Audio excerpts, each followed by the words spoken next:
Alex Hayden here at Charlotte Motor Speedway for some road course racing. The Charlotte Roval has turned into one of the most exciting events that sends the top 8 drivers further into the playoffs.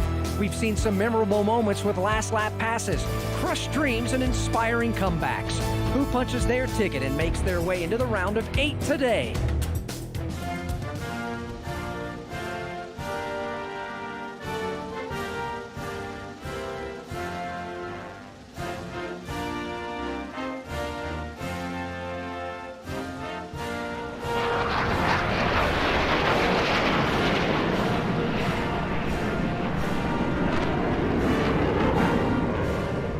Ready to fire up the cars and get the green flag in the air here at the Charlotte Roval.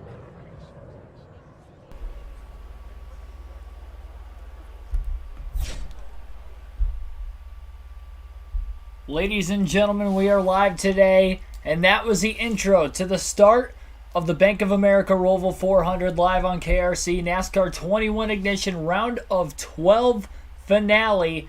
We're about to find out who the final 6 drivers will be to lock themselves into the round of 8 here tonight. 109 laps scheduled distance around this just around 2.5 mile road course, and it is going to be an interesting one today. It is the last road course race of the season, and I do have to say the road courses tend to put on some better racing. I think we're going to have a good race on the channel today. At the top of the screen you will see the playoff standings as well as the highest ranked winners so far this season, or the drivers with the most wins so far this year. The 2 drivers who are locked into the next round in the round of 8 of the playoffs are 2 Penske Fords of Ryan Blaney and Brad Keselowski. Keselowski won last night at Talladega, and last week on Friday night, Ryan Blaney won at Las Vegas.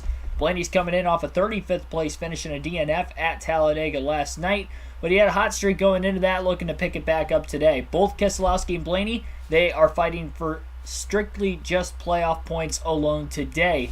By way of win or winning any stages, they will get playoff points that will carry over into the next round. But for the other 10 drivers that are fighting for those final 6 spots, it is a tight battle, and we're going to keep an eye out on the stages today, and I will update the points at the top of the screen at the end of stage 2 later, but we got to get through the first 2 stages first. As of right now, 25 points above the cutoff line is William Byron. He is the highest driver above the cutoff line on points, and even 25 isn't completely safe, all things considered, especially if someone below the cutoff line ends up winning. Then he'd only be 20 points to the good as of right now. Kyle Busch comes in 20 points to the good himself, the second highest driver in on points as of right now. Martin Truex Jr. 16 points to the good. Joey Logano only 7 points to the good. Kevin Harvick just 3 points to the good. And Chase Elliott, who is the road course ringer in the Cup Series, he is only 1 point to the good over Denny Hamlin, who is the first driver below the cutoff line.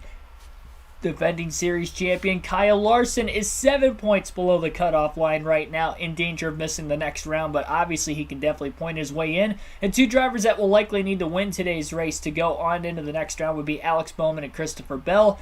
They aren't mathematically out of trying to point their way in, but they're going to need a lot of help if they're to have a good points day, on top of course, some other drivers not having as good of a day today. Our driver Ryan Blaney qualified in the 14th place position. We'll take you through today's starting lineup, and how about that? The driver who was last above the cutoff line coming into the race today, Chase Elliott, swept both round 1 and round 2 of knockout qualifying. He will be on the pole today, looking for his 3rd win of the season. Martin Truex Jr. looking for his 2nd win of the season. We'll see how he'll do starting outside of the front row.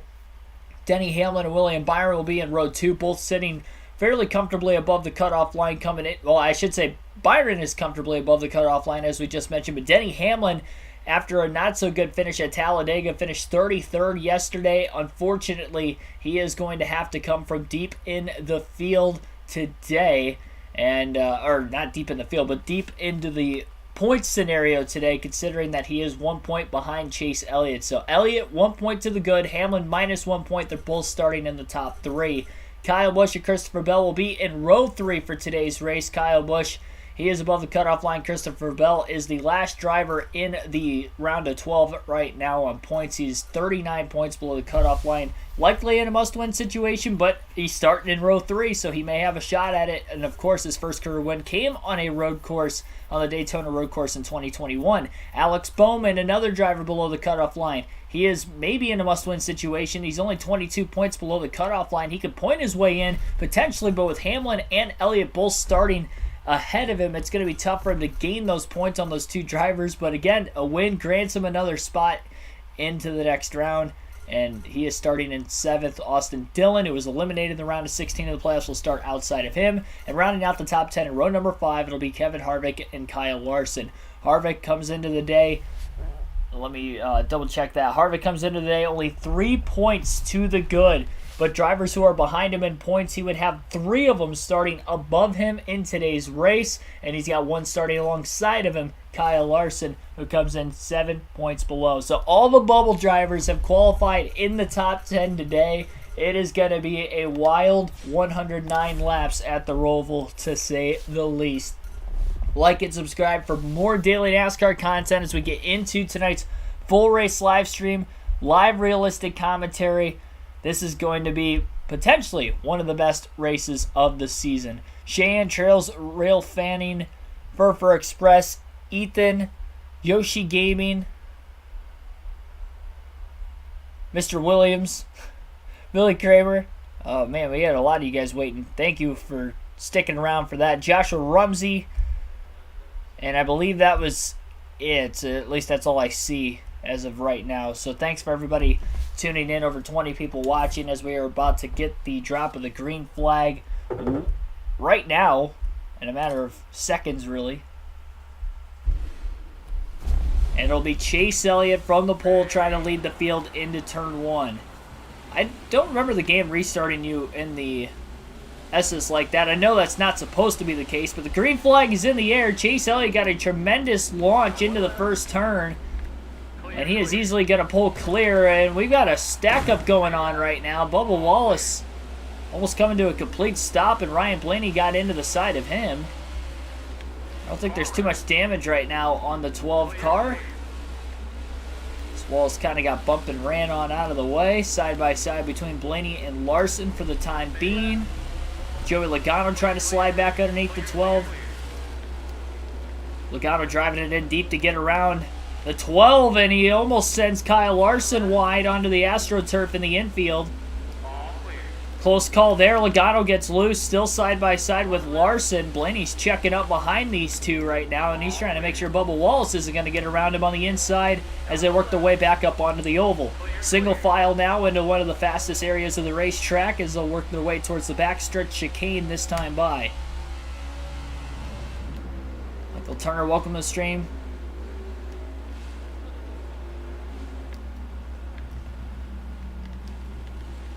Houston Astros to sign Hamlin to KFB. And McDowell, welcome to the stream. I didn't hear about McDowell getting an L2 penalty.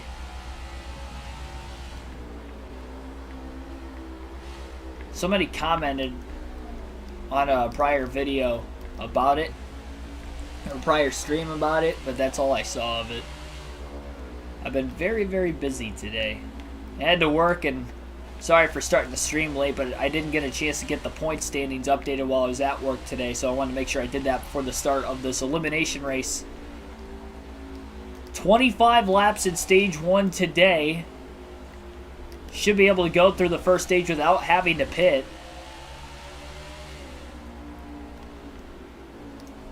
Blaney has won 3 of the 6 road course races this season. Very narrow infield portion of the racetrack right now. He's trying to find a way around Joey Logano in the 22 right in front of him. Blaney in 13th. He's 1 spot ahead of where he qualified. He got around Bubba Wallace in the first turn, and that was it. Shan, you were the one that commented it? I thought somebody did.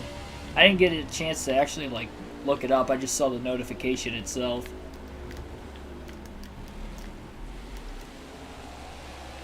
So no, I didn't see what it was for or how steep of a penalty it was. Blaney lurking towards the outside, trying to outbrake Joey Logano into the front stretch chicane. Side by side through a treacherous area of the racetrack. Logano up off the curb is going to be able to outbrake Ryan Blaney and hold clear. Of course, Logano, the only one of the three Penske drivers not locked into the next round of the playoffs. Wanting to get all the points he can right now. Only 7 points to the good. And currently he wouldn't get any stage points where he is running for stage number 1. And he's having a hard time trying to not only pass Logano, but I don't know that he's necessarily got the pace we've seen on some of the other road course races this season. Considering he qualified 14th and missed the second session, he didn't really run a bad lap. He was stuck in traffic on lap 2, which probably cost him a little bit of time, I'd have to imagine. Crypto, welcome into the stream.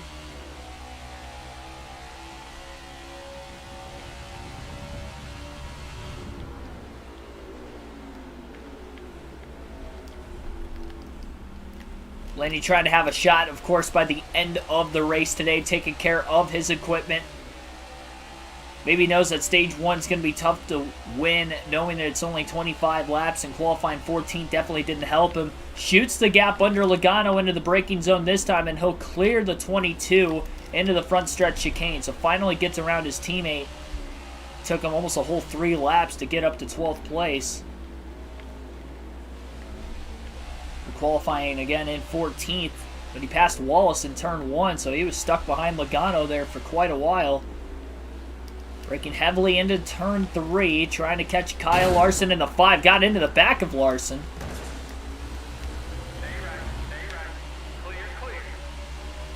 I don't like how it shows like I've completely crashed. It almost looks like it hit the wall head on. And yet there's no damage on the back of Larson's car. So it's showing that we have damage, but I don't think it's actually going to counteract the fact that we have damage on the race car. I think all the speed's still going to be here on the 12.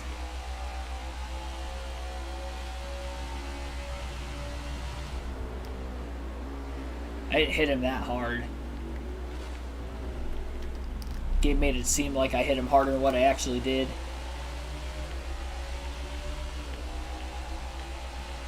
Dock 10 playoff points on 100 points. Same penalty as Keselowski. Blaney around the outside of Kyle Larson off of oval turn 4, and he'll be able to stay in front of the 5 car. Same spot he got around Logano, only went to the inside on Logano, went to the outside on Larson. Probably going to be the best area of the racetrack for Blaney. Seems to be the braking zone going into the front stretch chicane. Ooh, and the wall. Gotta be careful not to blow a tire. It's the first time he has scraped the wall today.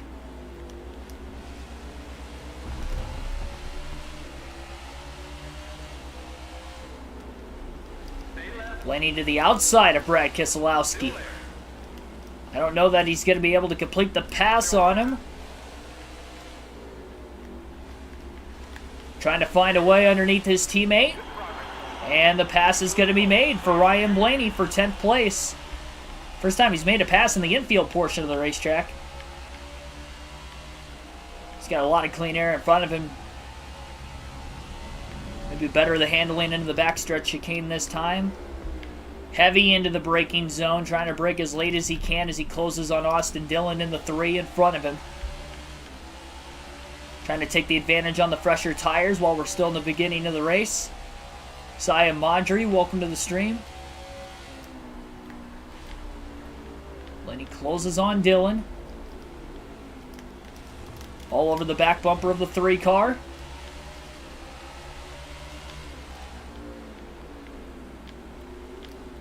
Looks low into turn 1.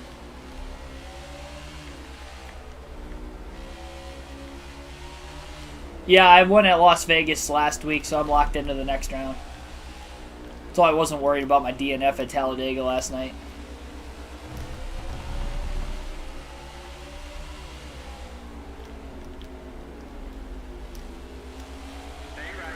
Stuck that we didn't get to the end of it. Oh, Austin Dillon goes way wide. He's off in the turf. He overdrove the corner, and Ryan Blaney gets around him. Larson was on the, Dillon rather, was on the outside. I believe that was turn 7. And he just went wide. He overcooked it. Ryan Blaney passes him cleanly. Blaney in position to at least get some stage points, even though the stage points don't even mean anything for him with him being locked into the next round. He's strictly just fighting for playoff points that'll carry over into the round of 8. Finally got that first win on the mile and a half at Las Vegas earlier in the round, but we have 2 mile and a halves coming up in the next round as well as Blaney outbreaks Kevin Harvick. He'll pass him for 8th place. Moving forward. A lot of playoff drivers inside the top 10. I think Austin Dillon in 10th place is the only non-playoff driver in the top 10 right now. And Dillon was in the playoffs, but he was eliminated in the first round.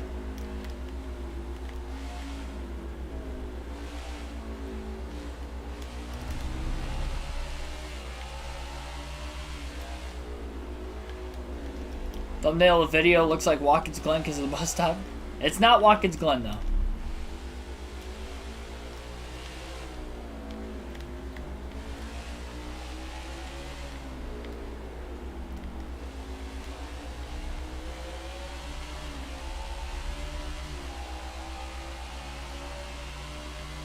Obviously, track position for the restarts is the important thing about trying to get stage points for Blaney's sake right now. Really laid into the braking zone. Almost didn't get the car to turn. And then that's going to allow Bell to easily win the race back through the shifts and back to the throttle to pull away from Blaney as they get into Oval 3 and 4. As the field tends to check up a little bit sooner, though, and Blaney's able to close back in on Bell. Whatever time he lost to the backstretch chicane, he is going to be able to pick it back up again on the front stretch chicane. Bell protecting the inside. It looks like he drives it in deep, trying to close in on the 48 of Alex Bowman in front of him. Ryan Blaney in the 12. Running a little bit wider than Christopher Bell, trying to get a little bit of clean air on the nose of his race car, try to help him turn a little bit. Patient back to the throttle, maybe a little too patient. Bell pulls him again. Christopher Bell's running some defensive lines. He's really chopping his cornering off.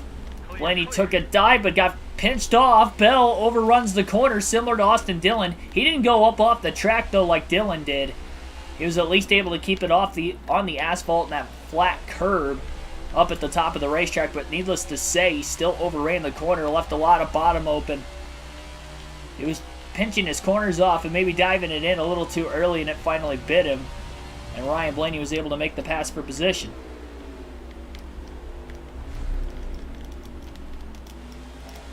Ice Monkey 92 Hammer, welcome to the stream.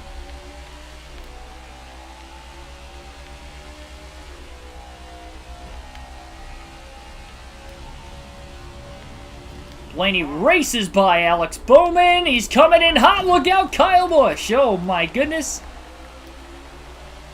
Luckily, Busch was able to hang on to his race car. Blaney didn't hit him that hard, but that was not an area of the racetrack you want to make contact. Both cars keep control. Drove it in so hot because of how quickly he was trying to get around Alex Bowman. Kyle Busch cannot afford to get spun out right now. He's 20 points to the good, but I don't want to spin out and risk getting piled into. Blaney under Busch. 18 car doesn't go extremely wide like both the 3 and the 20 did earlier. Busch squeezes Blaney and kind of pinched him into the wall. A little payback, I guess. That's fair.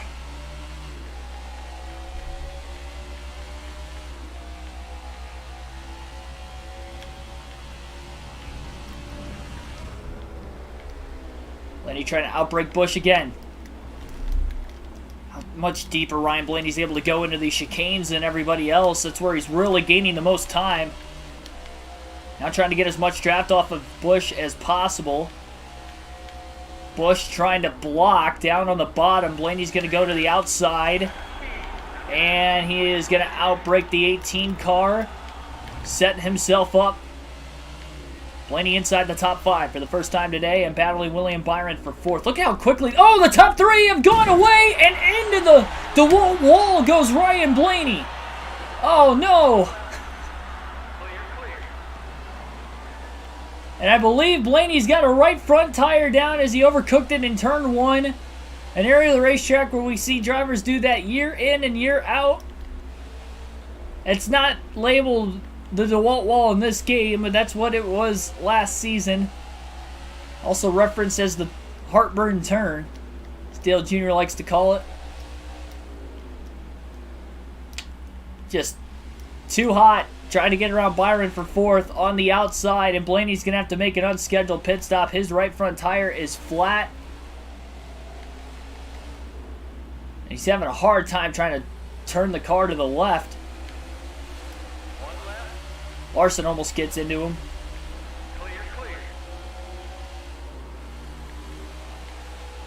I didn't get intimidated. I was the one pressuring Byron. I just overdrove it. Now he's in the wall off the exit of Oval 2. He's trying to get the car to turn. Just can't do it for obvious reasons. Chopped off Chris Buescher.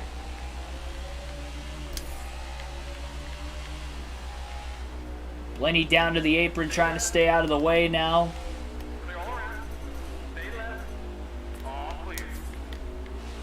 On to pit road goes Ryan Blaney. Heavy damage to the 12 car. But he will be on pit road. It'll be a 4-tire stop, and we'll see if he can stay on the lead lap. Unscheduled pit stop for Ryan Blaney in stage 1 after running into the turn 1 wall head on, battling William Byron for 4th at lap number 10.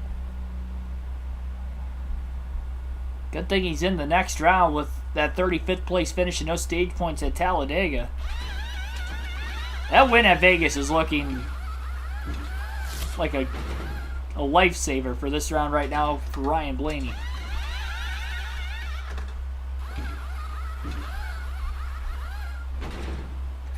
The fuel window should be 25 to 27 laps today, so they will be able to go on fuel to the end of the stage, which means they'll probably pit during the stage break, considering how close the end of the stage is. And Blaney's working his way onto the racetrack right now, and there go the leaders. Truex, Hamlin right in front of Blaney. Now Blaney's got fresher tires than these guys. I don't know if he's got the race car now, but he's definitely got fresher tires, which will help. But Ryan Blaney needs to get his lap back before the end of stage 1, knowing that the field is likely going to pit during the stage breaks today. No caution for Blaney's miscue in turn 1 on that last lap for him. Pause it for a quick second so I get the chat back up. I was looking up the fuel mileage window. New day, same trash. It's just so easy to overcook the corners in this game, and obviously you saw in lap 10 right there.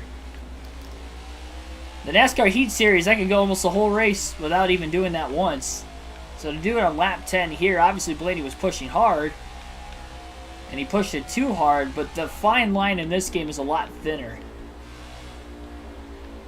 Blaney backing up the front stretch chicane, maybe a little too much. I think he's got to start going harder if he's going to want a shot to try and catch Chase Elliott. Elliott's likely going to get to lap traffic before the end of the stage. But again, Blaney's going to have to get that time back on Elliott one way or another. But first he's got to get around Hamlin and Truex so he can try to get some clean air on the nose of his race car. Peeks to the inside. It's a little bit of a late dive into the corner, but Hamlin didn't give him any room either.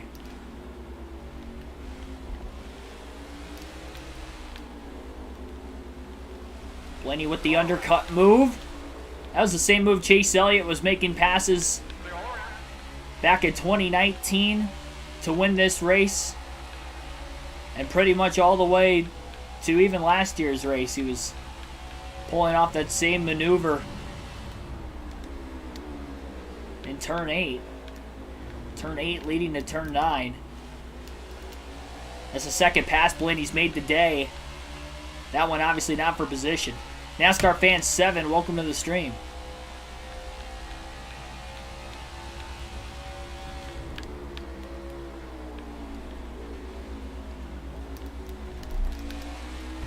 Blaney closing on Truex.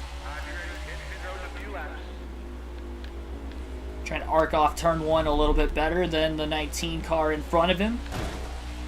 I don't know how I hit the wall there. I felt like I got sucked into it. I felt like there was a dip. And the car went to the right.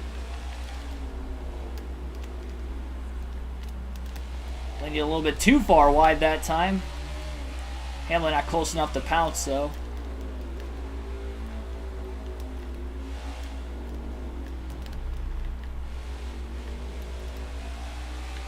Chase Elliott is in the lead right now, which is big, considering the fact he was only 1 point to the good.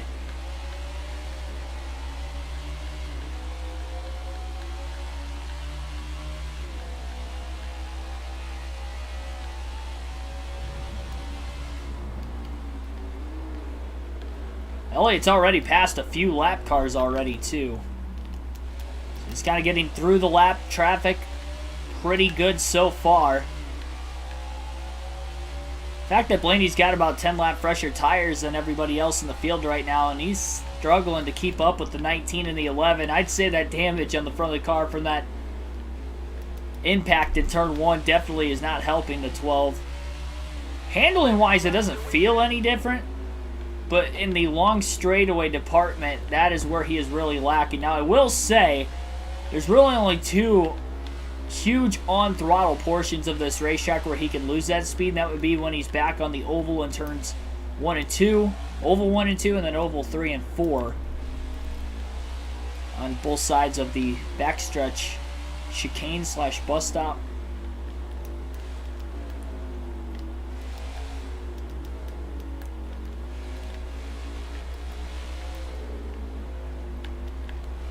Blaney's so good through that area of the racetrack. Look at how quickly he closed in on Martin Truex Jr. in the 19. He gets into the back of him even.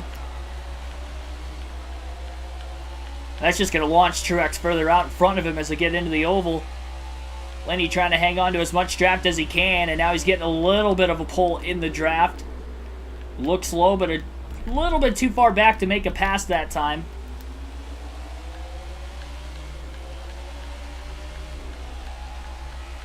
Should have repaired the front damage when I pitted. It doesn't matter in this game.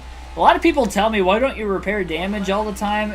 It doesn't matter in this game. It does not, like, it shows that they repair damage. Like, there's a graphic that they repair damage, but it doesn't actually repair any of the damage. I don't know if anybody's realized that or not. I'm not, like, getting down on you guys for saying that. I'm getting down on the game for not being able to repair damage in any way.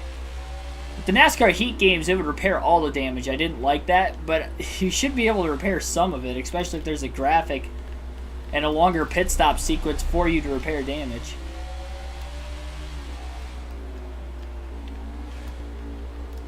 Otherwise, I would have. It just wastes time, and you're not actually repairing anything.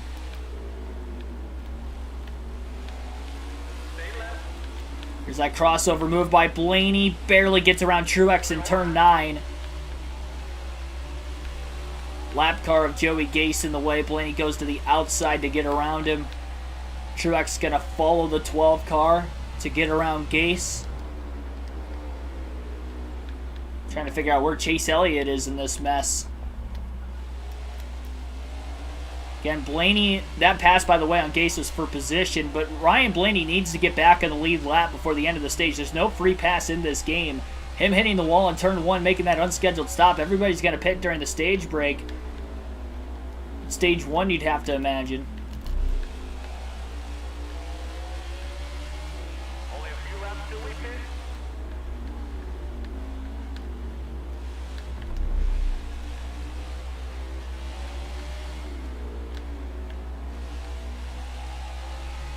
Oh, it seems like he's getting through these lap cars pretty quickly. Blaney's only caught 1. He got around Joey Gase pretty quick. Struggled to get around Truex and Blaney, who were on the lead lap in 2nd and 3rd. Blaney closes on Cody Ware in the 51. Couldn't quite get to the inside that time. On the outside of Cody Ware.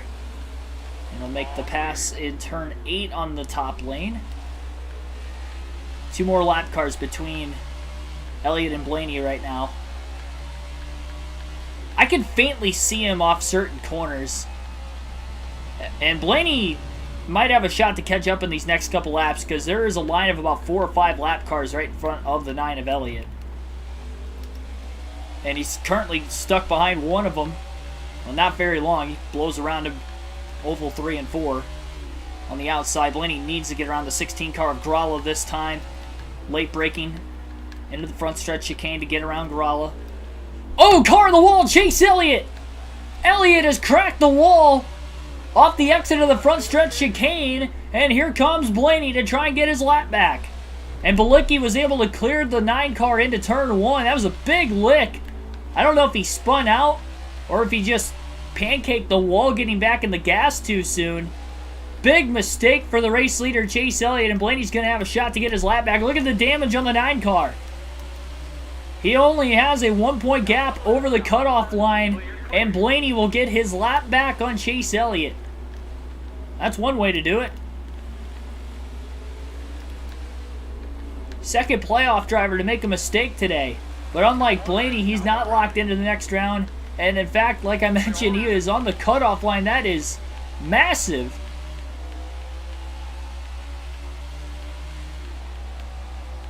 And Blaney can start picking up spots now to the end of the stage, trying to get as much track position as he can. Ooh, I almost broke so early into that corner. I almost turned too early and cut the corner. Luckily, I was on top of the curbing with all 4 tires.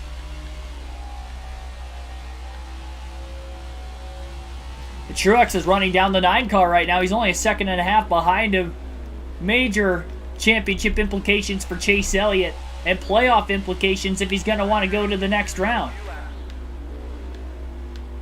The car he is racing coming into the race today specifically is Denny Hamlin. Hamlin's in 3rd, and he's only 1 point behind Elliott. A lot of traffic in front of Blaney. Kurt Busch is not doing so hot right now. He's back at 35th. Almirola, 34th. Blaney gets around Busch.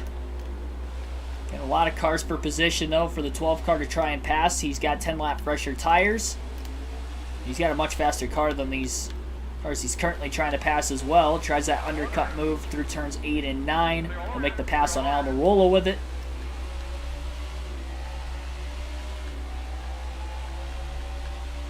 Maybe Busch is still concussed. Maybe that's why he's back in 36th right now at Charlotte.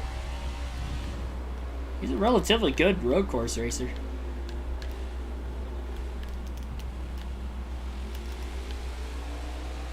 Big gain in the braking zone. I believe we'll have 7 laps to go in stage 1 this time by. Blaney blows around Justin Haley. Closes on the 6 of Newman.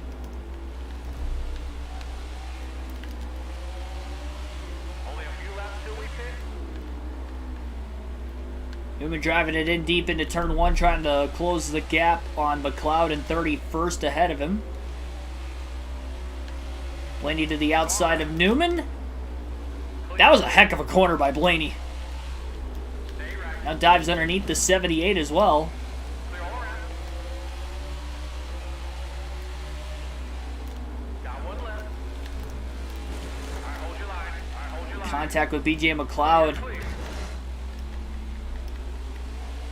Continuously slowing Blaney up in these corners, still side by side with the 78 car. Will clear him on the outside into turn 9 and back up onto the oval.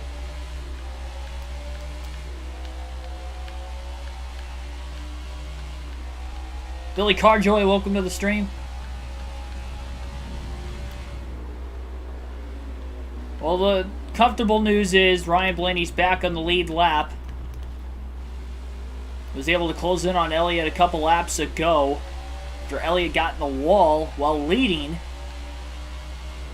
And Blaney had to make an unscheduled stop after hitting the heartburn turn wall head on lap 10, or the DeWalt wall, as it was last year. All right, you ready? Get in pit road in a few laps. 5 laps to go for Elliott at the line to try and hold on and win the stage if he is even still in the lead. Truex hasn't already caught and passed him. And potentially Denny Hamlin as well, who wasn't too much further behind Truex.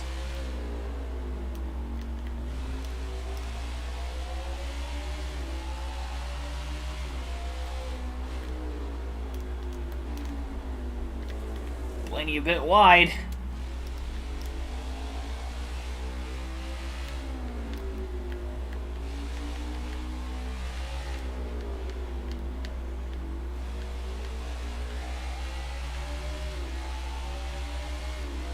Looks like Elliott's still in the lead. He's about 4 seconds behind the 12th car yet.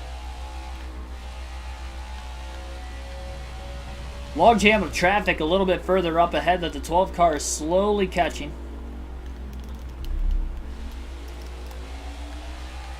He can get back inside the top 20. I think he'll take that, all things considered.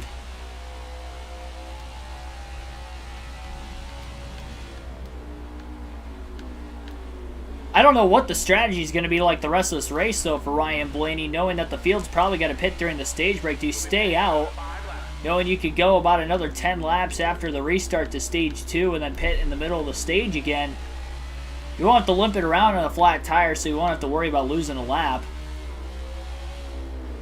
As long as you can maintain decent track position on the restart on old tires. I don't know that he's going to win the stage from this far back at stage 2. And remember, he's locked in the next round, so if he doesn't win the stage, it's really not worth racing for stage points. So it might be worth taking the track position on the restart. Got pinched off by Ross Chastain at the 42. He didn't feel comfortable on the inside and was braking heavily going into turn 9, even though he made that undercut move. Chastain looked like he was about to put him into the tire barrier or the tire barrels at the end of that corner on the inside lane.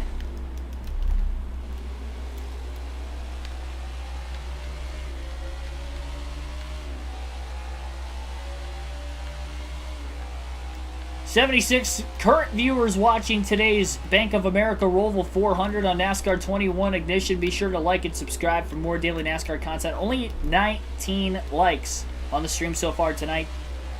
Definitely hit that like button. We've had a consistent streak of getting at least 50 likes on a stream. I believe we have hit 4 in a row, so let's make it 5 today, and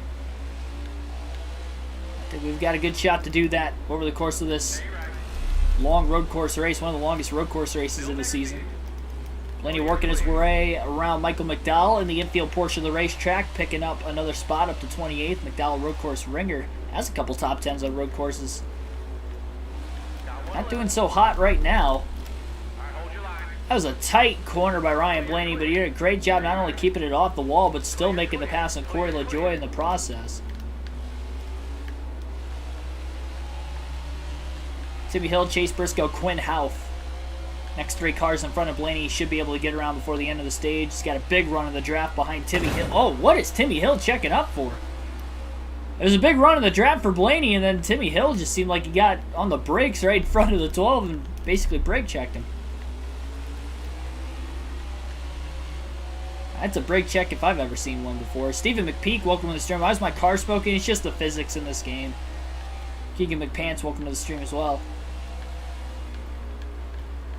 Blaney powers past Hill.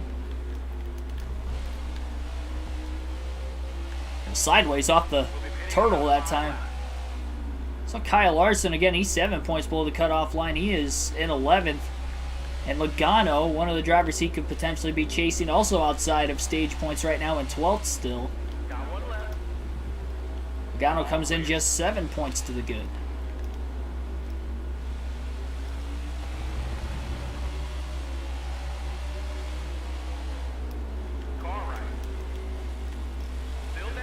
But yeah, short tracks, road courses, when you're under 100 miles an hour. Quinn Houff just ran right in the side of Ryan Blaney. And he still gets around him. And that was a pass for 24th.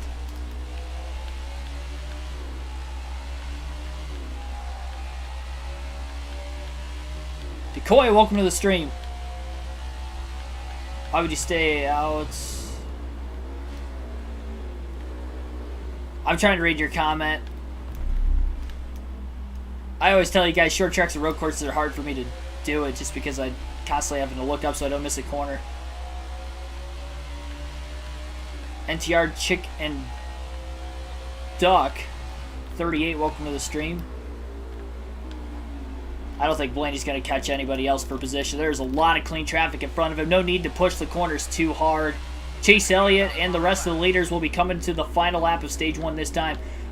So the field only pits when they're at the end of the stage or end of the fuel run.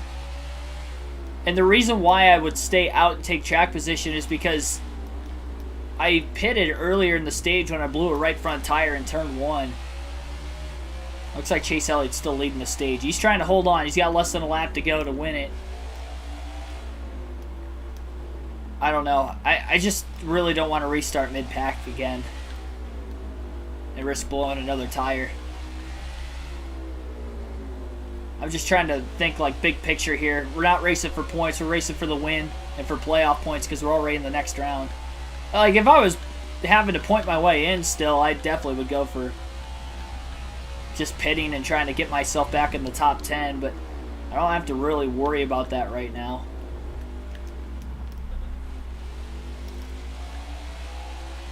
It's going to be an interesting call, though. I'm scared I'm going to lose spots on pit road, too, knowing how slow the pit crew is. I'm assuming the rest of the field will pit during the stage break. It's 25 to 27 laps is the window, and this first stage is 25 laps. Final lap for Blaney, but green, white, checkered flag will be in the air once the leaders cross the start-finish line. This time, once the top 10 cross the start-finish line, stage will come to an end. Chase Elliott, I believe, has won stage 1 for the second race in a row. He won stage 1 at Talladega yesterday. So if he does advance to the next round, that's another playoff point that carries over into the round of 8 with him.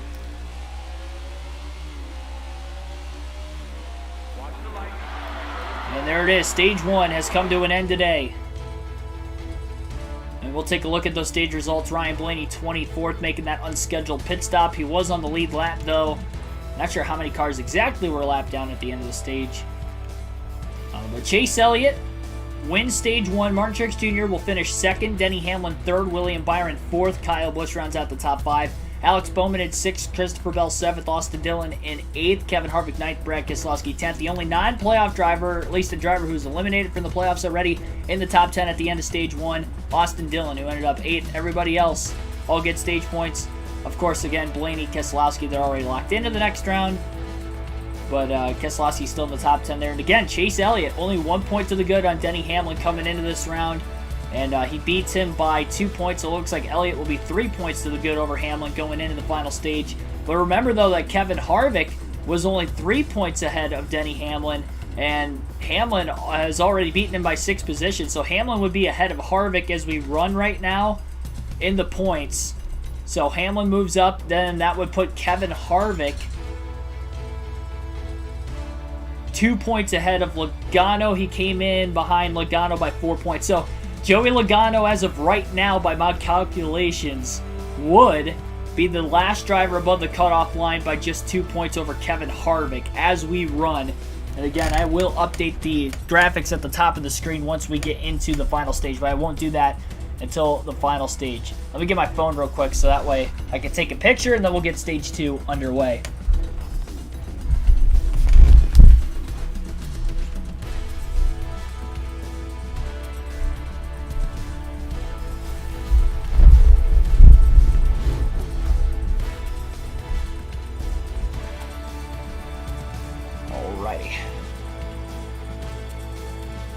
Yeah, over 100 people watching right now, too, so thank you for everybody tuning in. Second night in a row, we have had that on the video game side. Third stream in a row, we have had over 100 total viewers watching. I am going to pit at the end of the stage here. I'll just go back on the same strategy as everybody else. I would assume the rest of the field will pit during the stage break. We're about to find out. No adjustments right now to Ryan Blaney. 4 tires and fuel. It'll be his second stop of the day. This one obviously is a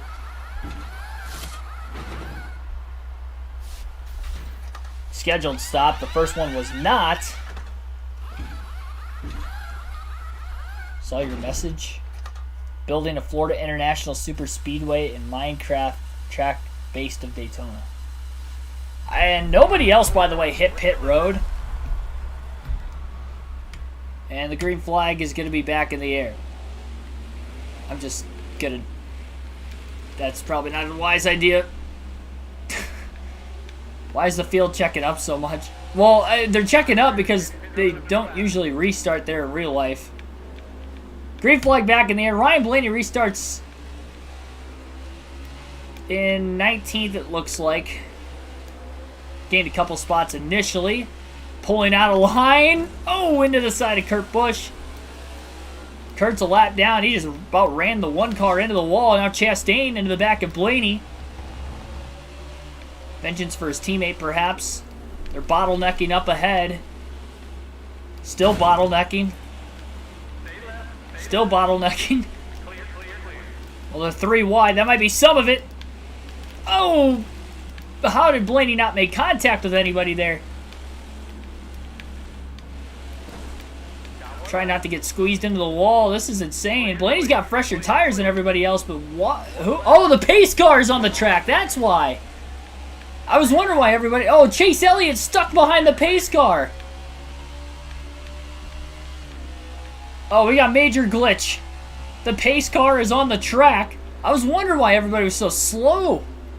The pace car is on the track, but there is no caution. And we stay green, and this is going to get bad. This is going to get bad when the leaders go back around. Oh, my God. Blaney going to outbrake Anthony Alfredo. One car is on pit road. There is a car on pit road.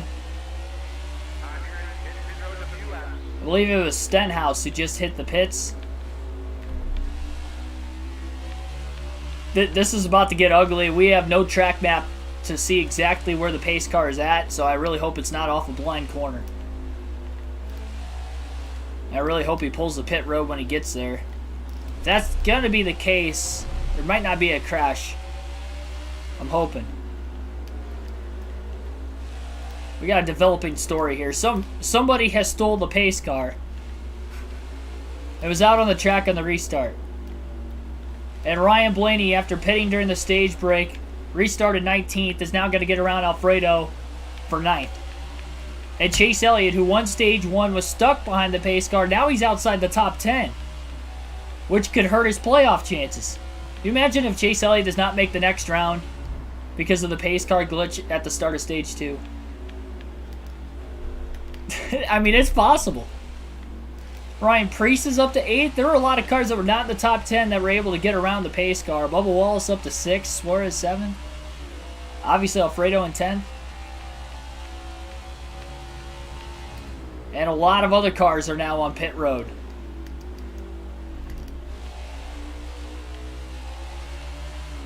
Ricky Bobby stole the pace car. This is going to get Ryan Blaney the lead.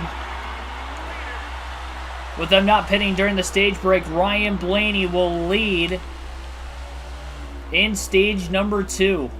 His first lead of the race, officially, when he gets back to the start-finish line.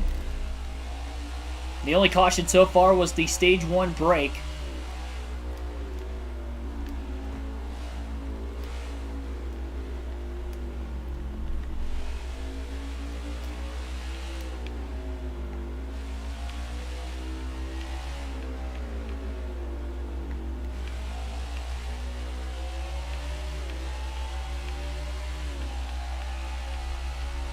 Echo Force Gaming, welcome to the stream. Echo Force Racing, excuse me, welcome to the stream. Well, that's something we don't see every day, but it's not something we haven't seen before, both on the channel and with this game. We have had a pace car glitch at the start of stage 2, which has allowed Ryan Blaney now to take the lead.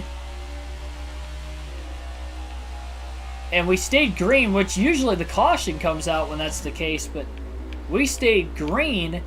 And Blaney, who pitted during the stage break when nobody else did, is now out in front after the rest of the field had pitted. Now, he was in 9th place following the pace car glitch after restarting 19th. Chase Elliott's back to 27th right now. and he was only 1 point to the good coming into the day. He won stage 1 to put himself above the cutoff line further, but obviously he's going to potentially be below the cutoff line into the final stage if he can't get that track position back. We know he's got a fast race car. We'll see if he can do it. He's still got some damage from hitting the wall off the exit of the front stretch chicane earlier, too. Bella 1 Huey, welcome to the stream.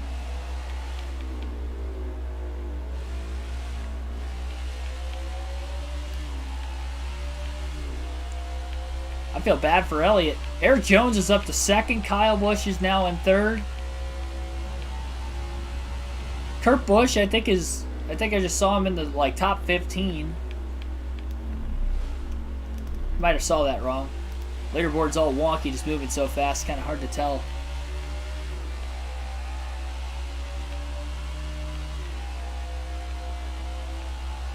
Well, the good news is Chase Elliott's on the lead lap.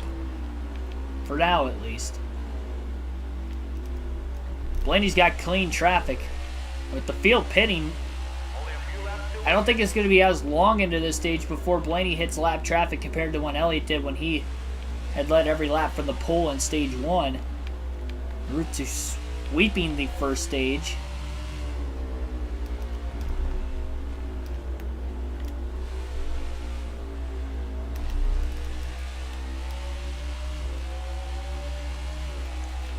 Crazy race so far at the Roval. We expected it to be, but I didn't expect it to be like this.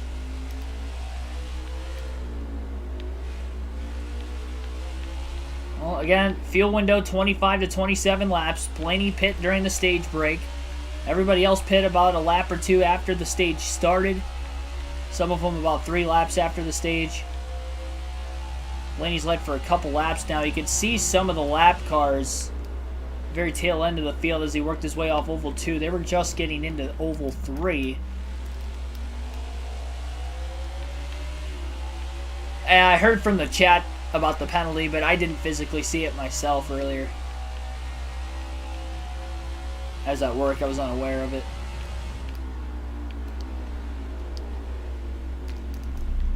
I saw JGR didn't want to appeal the penalty earlier. I did see that on lunch. They issued the statement of what exactly, to the detail, the penalty was for, the disqualification was for, which is nice.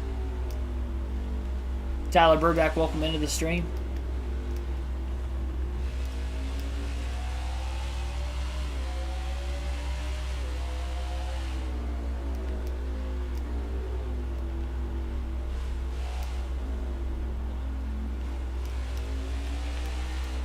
Sweet Teabag, welcome to the stream. This game's still beta form? Yikes, yeah, pretty much. For the most part.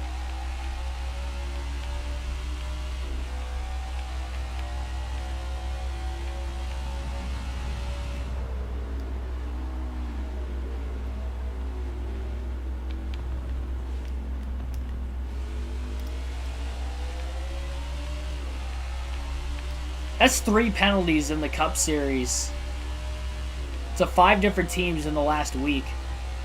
Both the Petty GMS cars, Michael McDowell, and the disqualification of both the Joe Gibbs Toyotas with Kyle Busch and Denny Hamlin. All from, what, like Friday or Saturday to today? About 4 days. Not to mention that Gregson and Castle got disqualified from the Xfinity race the weekend before. At New Hampshire.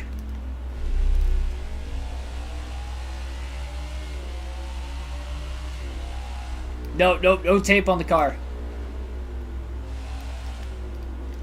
And even if there is, there's no inspection in this game. Pre-race or post-race, so we'll be alright. Joey Logano's inside the top 10 for the first time, up to 6. Chase Elliott's still back in 27.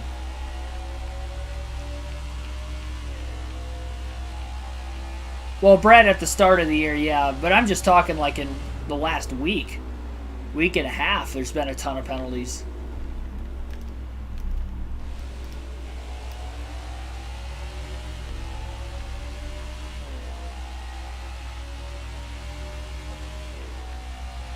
I mean, there's been some other disqualifications in the truck and the Xfinity series throughout the course of the year, too.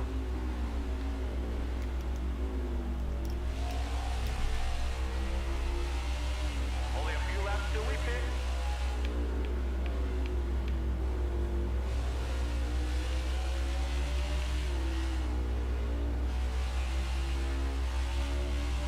I had money on Kyle Busch to win yesterday. So if he would have won the race and then got disqualified, that would have sucked. That would have been one way to lose a bet. It's like, well, if I knew he was cheating, I wouldn't have put money on him.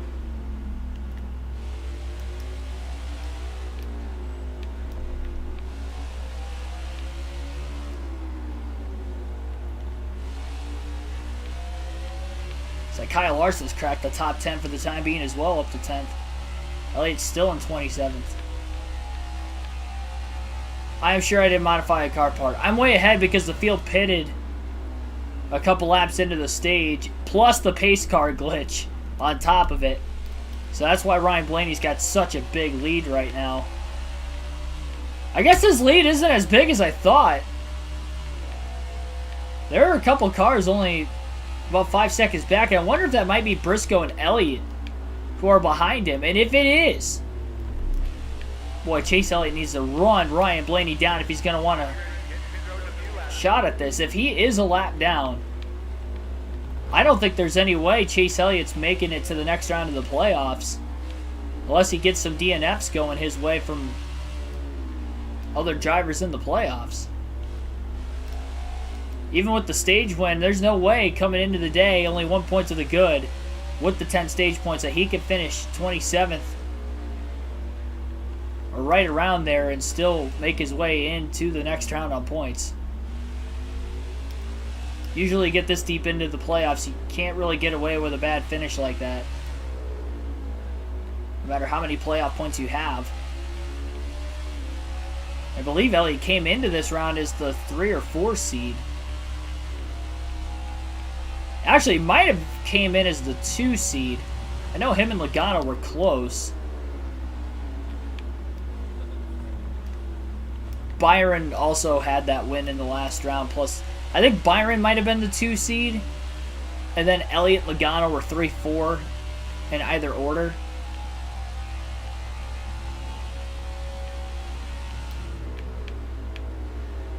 That would be a former champion out in the round of 12. Saw Kurt Busch out in the round of 16. Being a former champ, similar to what happened last year in real life with him in his last season at Ganassi.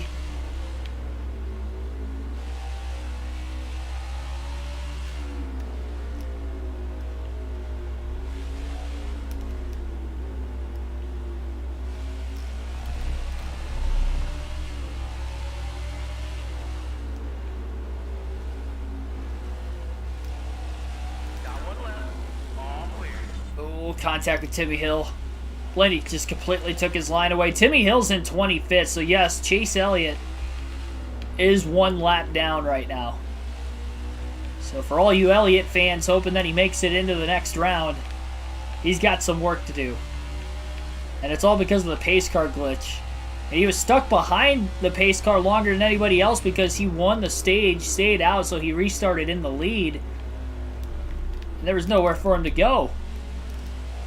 Cars 2 and 3 wide around him as well. He was just boxed in behind the pace car the entire time. I wonder if we're going to have that pace car glitch again at the end of stage 2.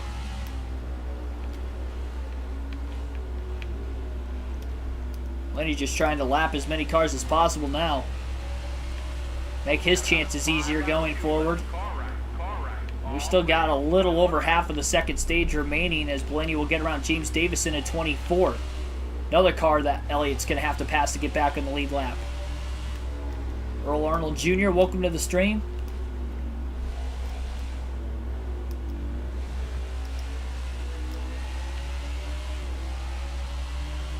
You mean you don't like Elliott because he's the fan favorite? That's an odd reason not to like somebody. He has like no control over that, you know? Who likes him and who doesn't. He's not somebody that really... Stay left. Clear all around. I mean, like, he doesn't really do anything to cause all the heat himself. I feel like his fans get him in more trouble than anything else. People hate his fans. NASCAR fans that are not Chase Elliott fans seem to hate Chase Elliott fans, therefore they hate Chase Elliott. That doesn't make any sense to me, but I mean, that's basically what it is in a nutshell. Brian O'Born, welcome to the stream. True Assassin 86X, welcome to the stream as well. Blaney again trying to lap as many cars as he can in this stage. Ryan Priest, next car in front of him right now. Blaney drives it in deep into turn 3. On the inside into turn 4 off the turtles. Stays alongside Priest. Beats him through the shifts and outbreaks him into turn 5.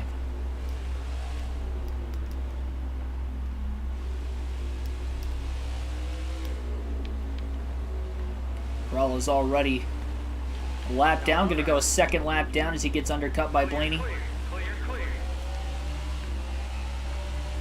Through turn 8.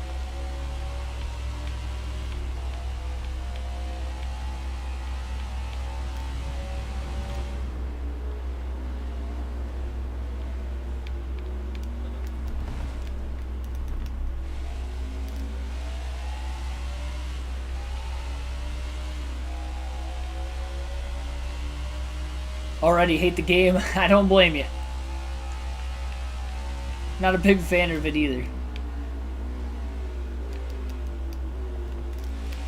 But here we are, and we only have 4 races left after this. We'll be pitting in about 5 laps. Next live stream on the channel will be tomorrow night. I do plan on doing an online lobby live stream to give back to you guys, the fans of the channel. So no live realistic commentary tomorrow, but we will be live streaming as usual for our Wednesday night. It'll be an online lobby. I want to give back to you guys because you guys have been just knocking it out of the park in recent weeks. With smashing the like button, with anybody new to the channel subscribing as of late. You guys have done a great job, and I highly appreciate you guys watching my videos and streams and helping me out a ton. Trying to live my dreams, so appreciate it. And tomorrow's live stream, I think we'll start it at between 6 to 6:30. I have to work again tomorrow. We've been kind of busy today, so that's why I had to delay the start of today's stream. We're gonna shoot for 6 o'clock tomorrow night, but I will try to get that started no later than 6:30. So 6:30 tomorrow night, we will do an online lobby live stream. Jordan, welcome to the stream. I think Matt DiBenedetto in 20th will be the last car on the lead lap right now. We'll be pitting in about 5 laps. 12 laps to go yet in stage 2. Ryan Blaney trying to pick up yet another playoff point. Oh man, that was a big bounce off the turtle. Caused him to get into Cody Ware, who was on his outside in turn 1. Hendrick fans, welcome to the stream.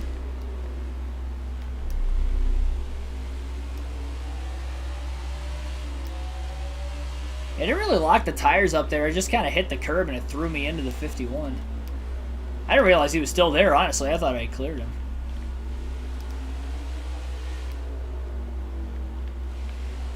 And the undercut move by Blaney to get around Cody Ware. Through turn 8 again and back up onto the oval.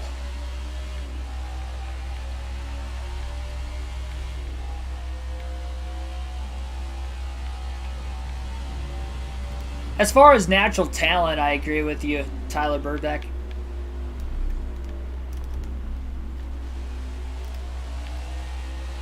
But, I mean, when you look at this year, I think it's pretty clear that Elliott's outperforming Larson this season. And there will probably be years like that throughout their career. I mean, look at Jimmy Johnson and Jeff Gordon when they were teammates. Johnson had some better years than Gordon. Gordon had some better years than Johnson. I mean, this really is the Johnson and Gordon of the 2000s going head-to-head against each other on a weekly basis. I will say Gordon never won a championship once Jimmy Johnson came in. I don't know if that will be the same for Elliott or not.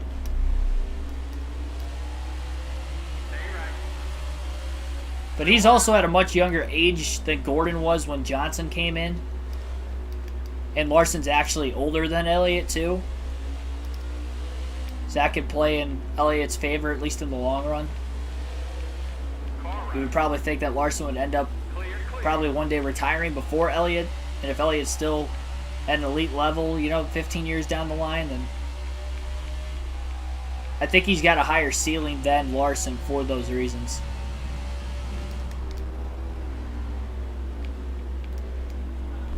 Like, we know Larson's talent level. I don't know that he can necessarily get better than the season he had last year, where Chase Elliott probably hasn't had his best season yet. Heck, this, honestly, the way things have gone so far this year, this could be Chase Elliott's best season to date. The championship season, obviously, in 2020 was good, but, I mean, this year, he's on a tear right now. Even if Hamlin and Busch didn't get DQ'd, he would have had 5 straight finishes of 3rd or better, including 2 wins and 2 seconds in that stretch. But because they got DQ'd and they did cheat, and they accepted the cheating because they didn't even appeal the penalty, so say what you will, Chase Elliott won that last race last weekend. That's 3 wins in the last 5 races, and it's 5 straight top 2s. So he's definitely, in my opinion, the championship favorite. I think he was the championship favorite before last week.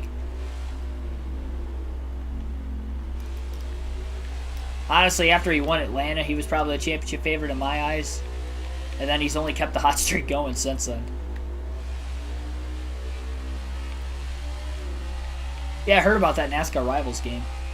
Nintendo Switch, right? Is that like a new game this year, too? Matthew Smith, welcome to the stream. Just sub, this is incredible. Thank you.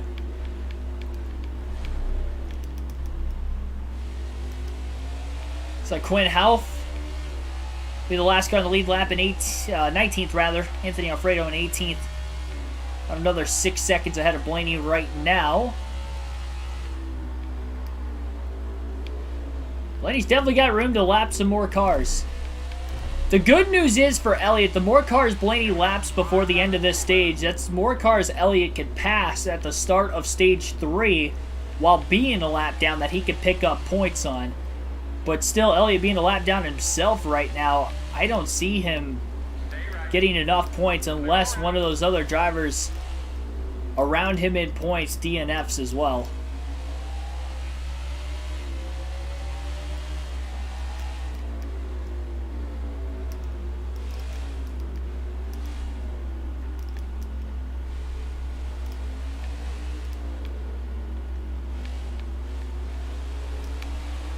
I make the game good, that's why you keep asking.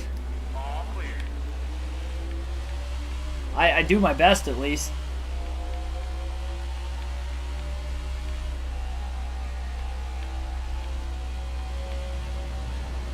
A lot more lap traffic a little bit further up ahead as well. There's still enough time. Blaney is definitely going to be able to lap at least a few more cars. Definitely get to Anthony Alfredo. The next 2 cars ahead of him are Almirola and Custer. They're already 1 lap down. Custer and Almirola are. But there's even more cars just in front of them right now, too, that could potentially be on the lead lap. 7 laps to go. We'll be pitting in about 5 laps. Stage 2. Just over an hour into this race already today. Blaney did not take the lead until lap 3 of this stage. But he'll take this playoff point. There'll be 70 playoff points going into the round of 8 for Blaney if he wins this stage.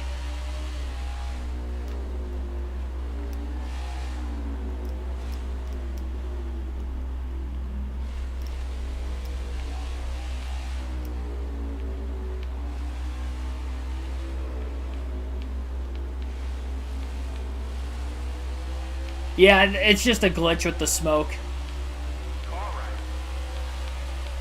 Blaney squeezes around Alfredo. Anthony now a lap down. 17 cars remain on the lead lap.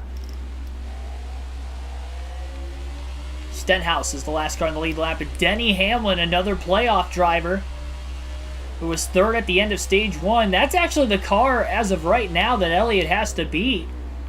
So Hamlin seems to be in 16th. And if he goes a lap down to the end of the stage, it may be a battle between Hamlin and Elliott yet.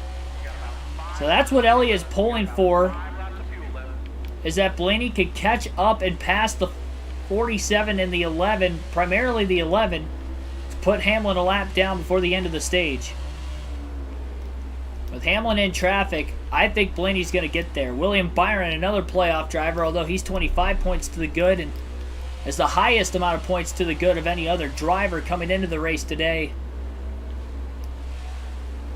He is definitely in danger of also going a lap down before the end of the stage.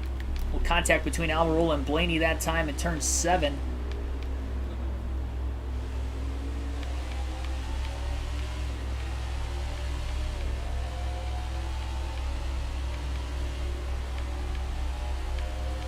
Blaney to the outside of Stenhouse. Clears him off oval turn 2. Right before the braking zone into the backstretch chicane. Blaney coming in hot. It's going to allow Byron and Hamlin to win the race back to the gas. Blaney trying to stay in front of the 47 car right now. Stenhouse looks high. Blaney to block. Back down to the bottom. Blaney's best area of the track is the braking zone into the front stretch chicane as he closes back on the 11 of Hamlin. Joey Gase is in last place. About to go a third lap down. Blaney looking low on Hamlin in turn 1. Couldn't get around him. Still 6 laps to go yet for Blaney. He's got plenty of time to get around the 24 and the 11. For Elliott's sake, at least. Hit Stick Gamer, welcome to the stream. Blaney down low under Hamlin. He runs him wide. Hamlin a little power slide up off the curbing on the exit of turn 4. Blaney outbreaks him and finally got to clear him into 5 and 6. So Ryan Blaney has lapped another playoff driver, Denny Hamlin, who came in 1 point below the cutoff line to Elliott.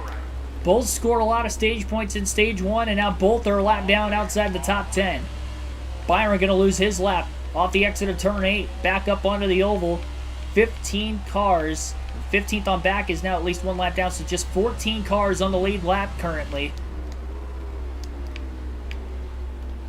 Blaney's got to make sure he doesn't make a mistake. He almost missed the backstretch chicane. Just got 2 tires up onto the curbing. And still stays in front of Byron and Hamlin.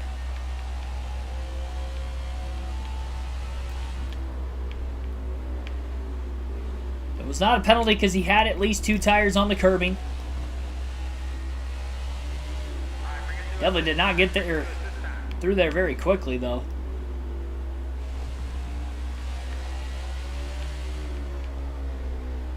If the game doesn't penalize me if I ever miss a chicane, I do give myself a stop-and-go penalty. So I'm honest with that. We had to do that at Watkins Glen earlier this season. Still were able to get back to the lead with about 4 laps to go to win that race on, of course, Chase Elliott, who won stage 1 today. Could have been another Blaney-Elliott battle on a road course this season for about the 3rd different time. They split 1-1. Elliott won the Indianapolis road course and Blaney won Watkins Glen. This would be the trifecta of the 3. Best of 3 matchups, but they're going to sleep the stages together once again like they did in those other 2 road course races I just mentioned. But Elliott's going to have a lot of catching up to do for being a lap down to start the next stage.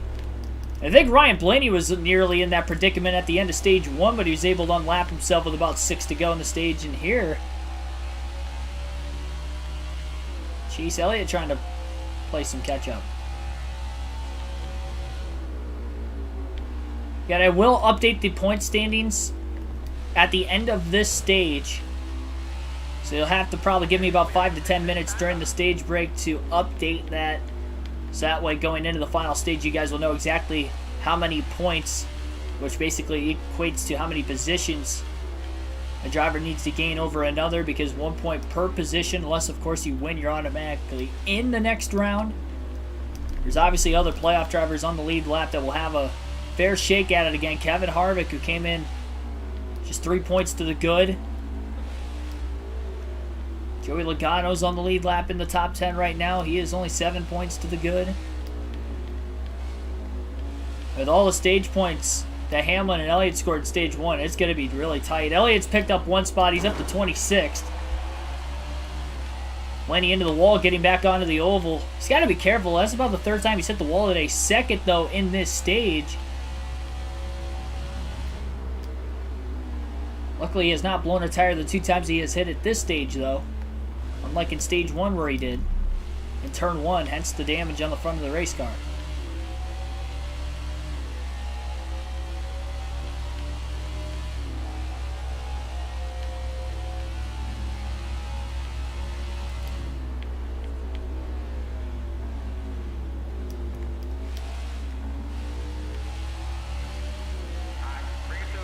The plan for Blaney is to pit during the stage break again, which means he's going to give up the track position. We're going to have to be on alert of the potential pace car glitch that we saw at the start of stage 2. Costed Elliott. Could it actually help him the 2nd time?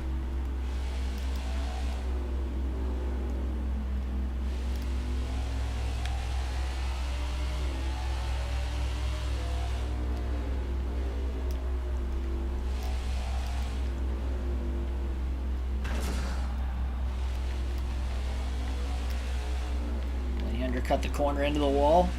3rd time this stage he's gotten into the wall now. Toxic Punk Young Boy, welcome to the stream. 2 laps to go this time behind stage 2. That will signify that the stage will be closed, or the pits will be closed until the stage break.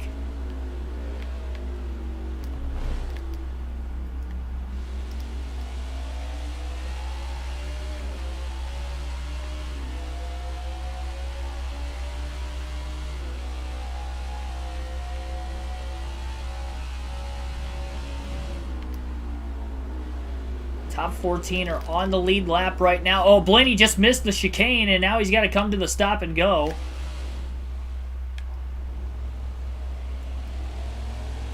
Two laps to go the stage. First penalty Blaney's had to serve today.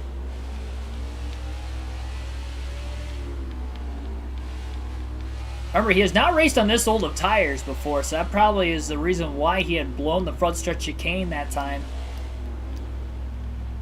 That final kink. He's completely missed it.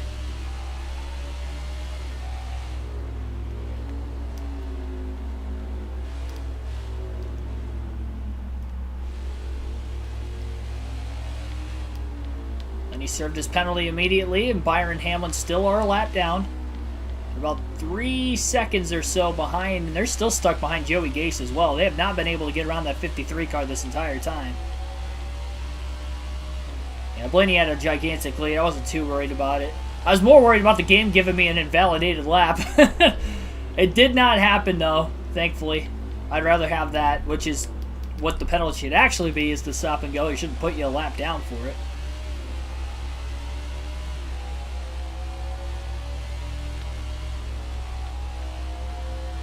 It's good you can use the excess pavement here, too. Because at Indy, I got black flagged like 3 times that race for going too far wide in the exit of the corner. Even though it's not a thing in NASCAR. It's not corner cutting either. Making it longer. They did it once to me on a straightaway, too. That really didn't make any sense. Final lap of stage 2. Lap 50 of 109 overall. So we still have just over half the race yet to go.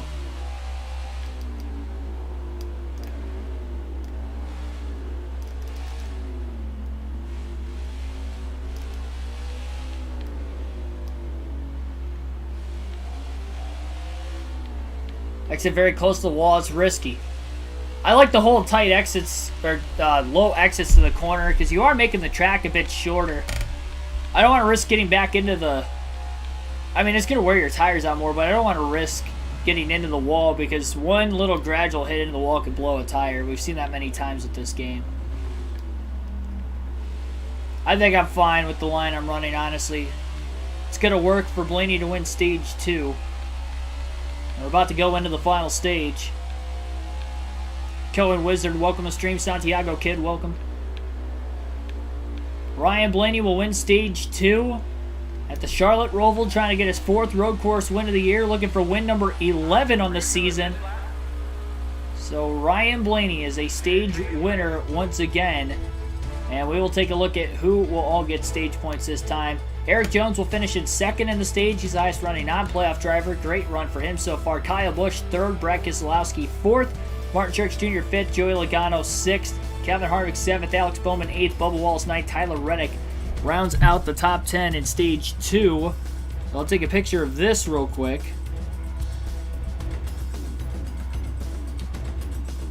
And now I'll tally up the points real quick, and then I'll update the leaderboard at the top of the screen. Or at least the point standings at the top of the screen. Based off the stages so far that we have ran.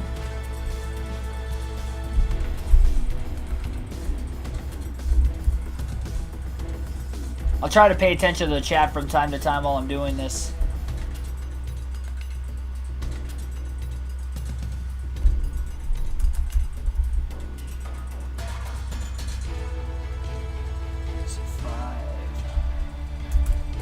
And I also might be doing my math out loud from time to time. And it helps me.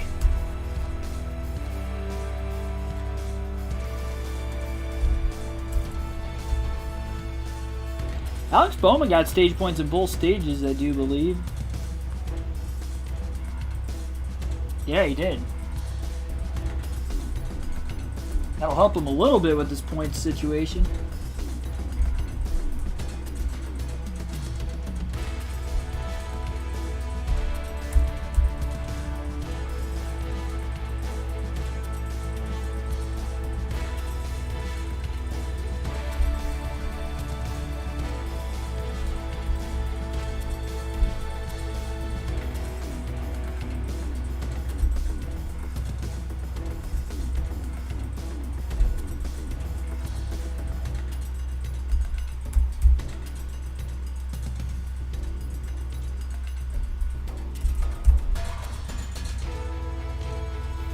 So I've got the stage points tallied now. I just got to get the screen updated at the top.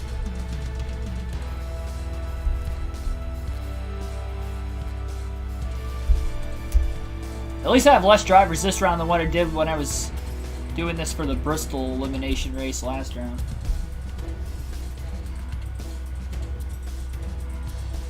Pull up the chat on my phone real quick too.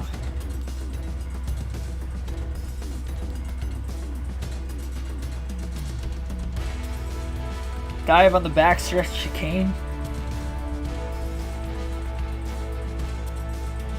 I don't know what you mean by that exactly. I'm not going to skip it if that's what you're intending on me to do.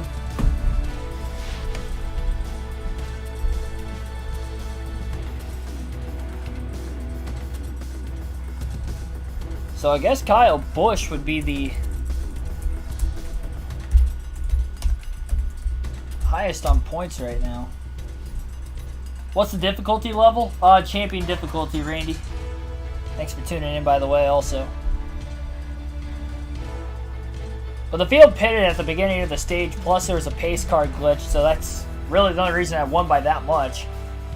It looks like I've got a questionable second fastest car in the field. I think Elliott does have the fastest car in the field if he could just get through the lap traffic. But he's going to be a lap down at the start of this stage. And he won stage 1, but he was 26 at the end of stage 2. He fell a lap down because of the pace car glitch we had at the start of stage 2. We haven't had a caution for incident today. The only 2 cautions have been the stage breaks so far. Jackson K, welcome to stream as well. iRacing is the best racing game in a racing sim. I've never played it, but I probably have to agree with you based off of what I've heard and what I've seen of it. I just realized it's going to take a little bit longer than what I thought. I want to make sure I...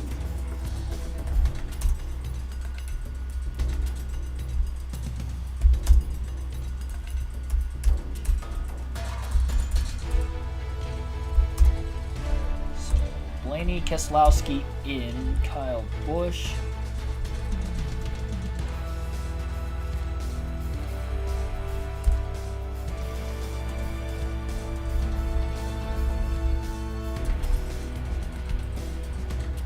followed by William Byron.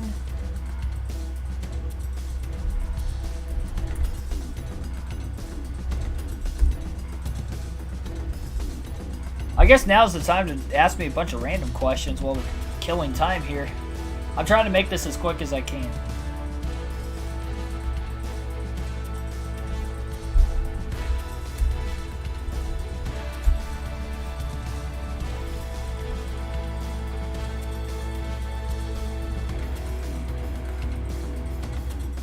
Oscar Ramirez Herrera, welcome into the chat, into the stream.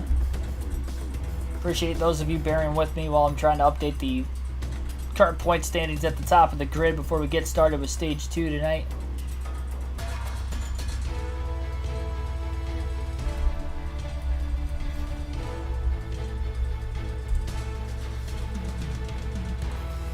I don't think anybody is safe going into this last round, unless, of course, you're Keselowski or Blaney, who are in based off of wins already.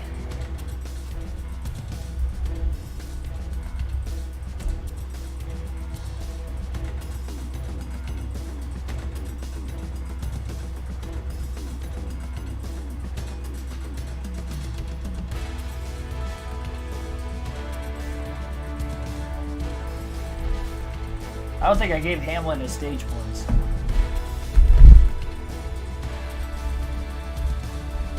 Dang it. Forgot about Denny.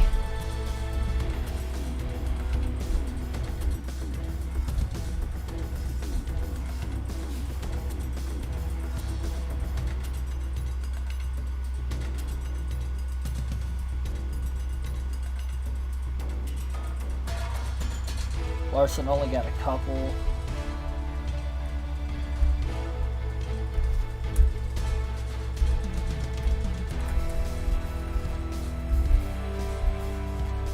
Will Hamlin win a championship in his career in general? I don't think so. I mean, based off of consistency this season, I feel like he's only got to kind of trend downwards in consistency the rest of his career. I feel like his best shot was those last couple seasons we just had. 2020 into last season was probably his two best chances. Obviously, other than some other years he contended before that from time to time. I think those were the last of the championship competitive seasons. He'll still win a couple races a year, I feel like, the next couple seasons, but I don't know that he's necessarily going to be a championship 4 contender based off consistency again.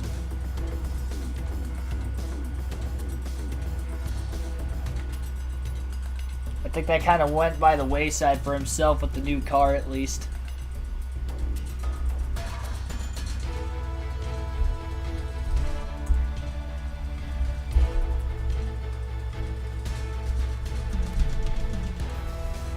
All right.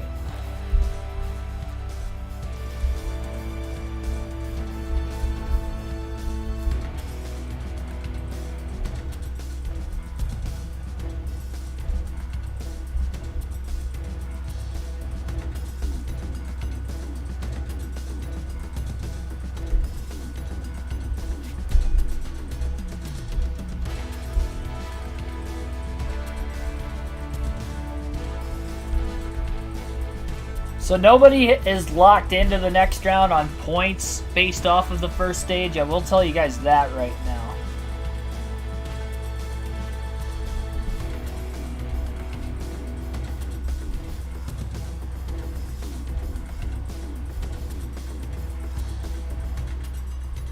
And the only driver that absolutely needs a win is Christopher Bell, who is 12th, and he is on the lead lap. He's too far back to point his way in mathematically. Like, mathematically, he can't point his way in. He needs to win. So he's not out of it yet.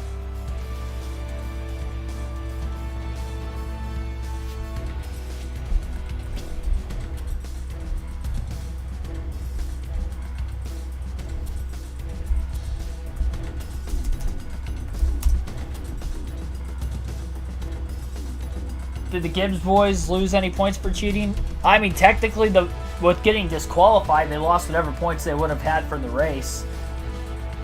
But that's probably going to be it if I had to guess. Like, that's already a stiff penalty. I mean, Denny Hamlin would have lost 40 for his place points plus however many stage points he had yesterday, too. Kyle Busch would have lost 35 points per finish plus whatever he got in the stages. He won one of the stages. So they both lost over 40 points to the regular season standings, plus their playoff points, because Busch won a stage and Hamlin won. So Busch lost 1 playoff point, Hamlin lost 5. Big penalty outside of just the fact of winning race and finishing second in a race. Plus they lost all the prize money.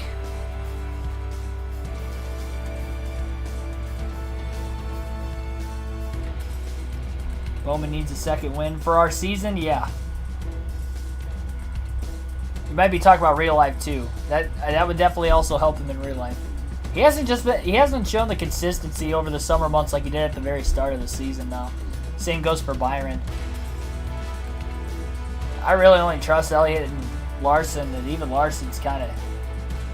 He doesn't have race winning speed like Elliott does. He's got speed to run top 5, top 10 consistently, but he's not leading a lot of laps like Chase is and winning. Or in contentions for a win by race end, at least.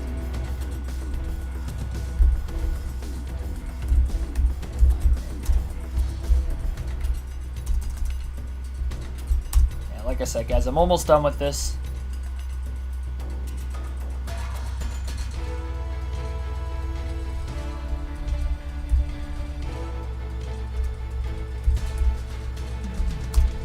You guys can probably see it as it's updating, too.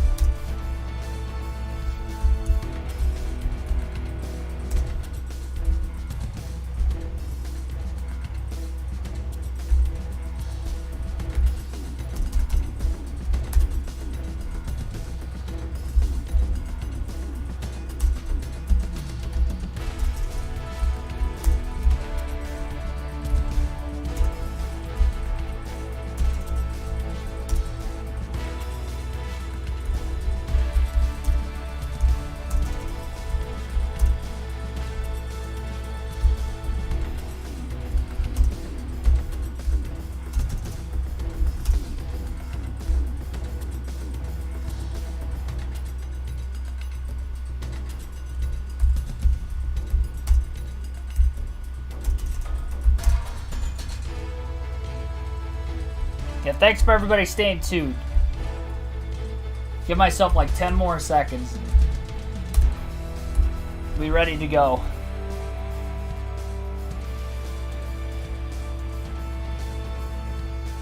Just double checking my work.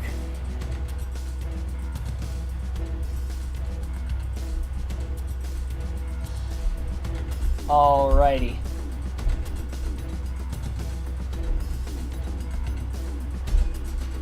I should be ready to go now.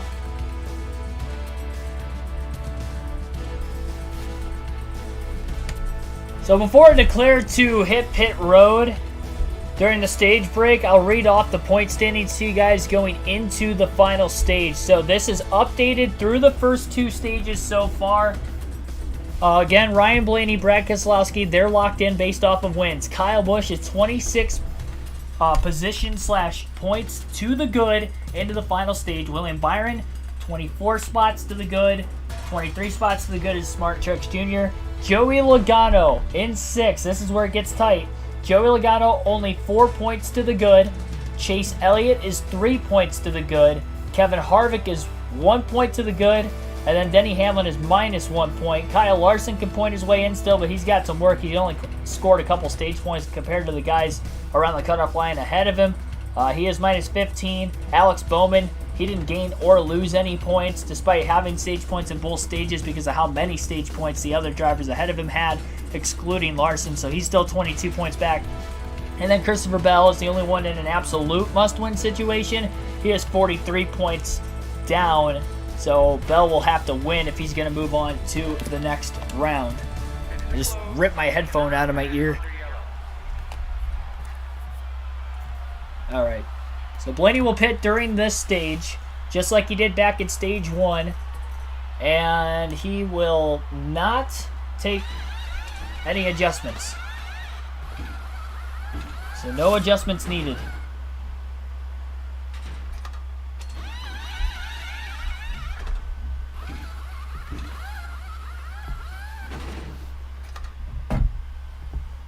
Who will win at the Roval?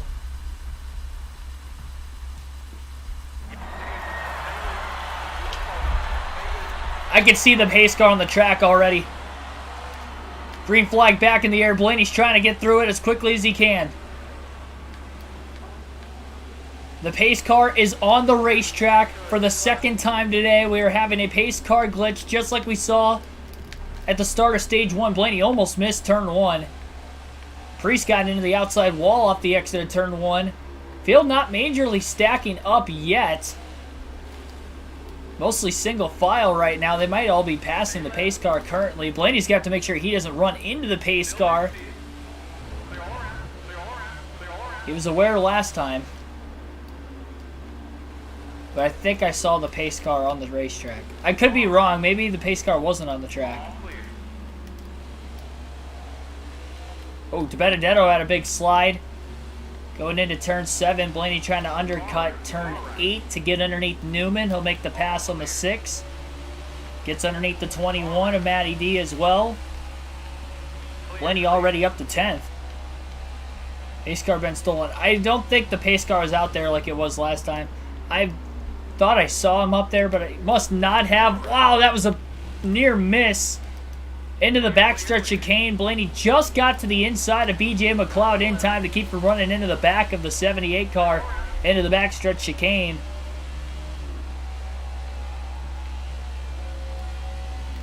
We've got some cars pitting this time. At least one car hit pit road. And I believe it was the 48 of Alex Bowman. So Bowman is in from the top 10. And he can't afford to make a mistake. 59 laps in the final stage. It is going to be borderline 1 to 2 stop final stage for Blaney.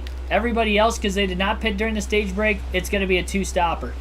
Can Blaney make it on 2 or 1? If he has to pit twice, then he flat out has to race his way back to the lead despite restarting towards the tail end of the field.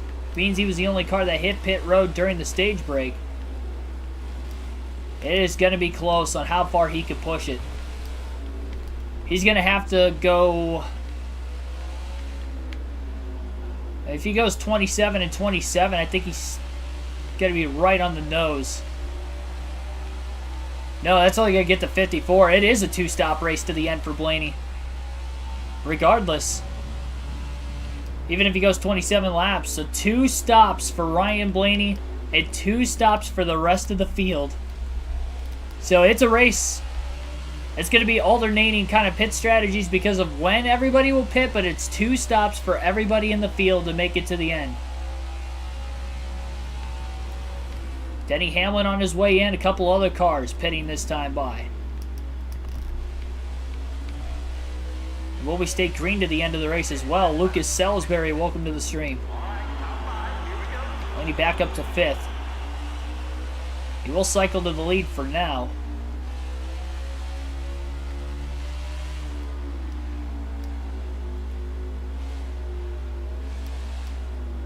How am I playing a season? It's on race now, and I'm literally doing the points myself. That's why I was having to update the screen at the top as well as just for my own sake. Blaney chopped off the corner in turn 7. Didn't blow a tire. Right sides are still holding there.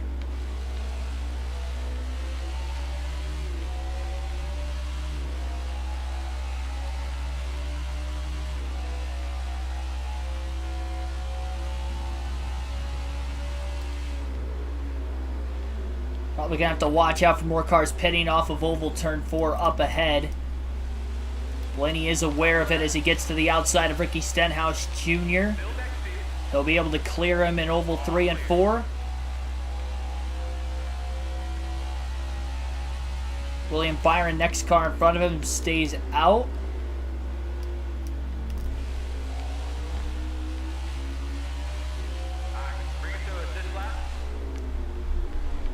There is no way Ryan Blaney is going to even risk trying to stretch this fuel run out as far as he can twice.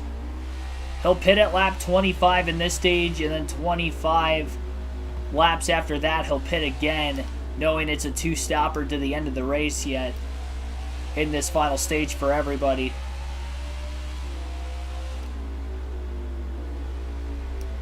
So that will be the plan for Blaney. He knows he can go 25 laps because that's how long the first 2 stages were each.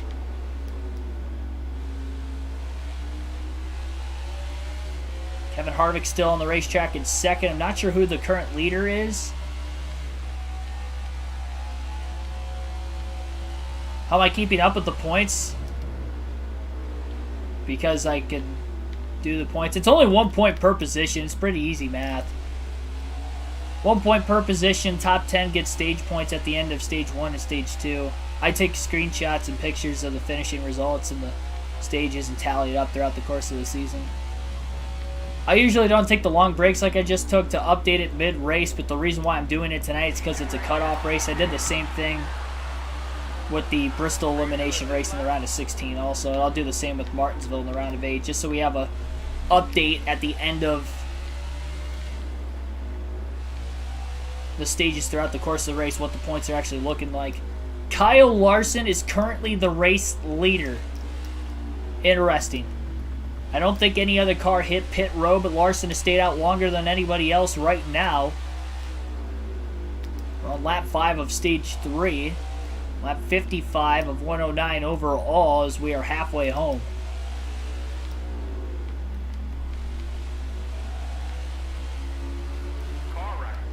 Blaney going wide. Oh, and he's in the wall. He power slid. He tried to downshift. That is untimely for Ryan Blaney.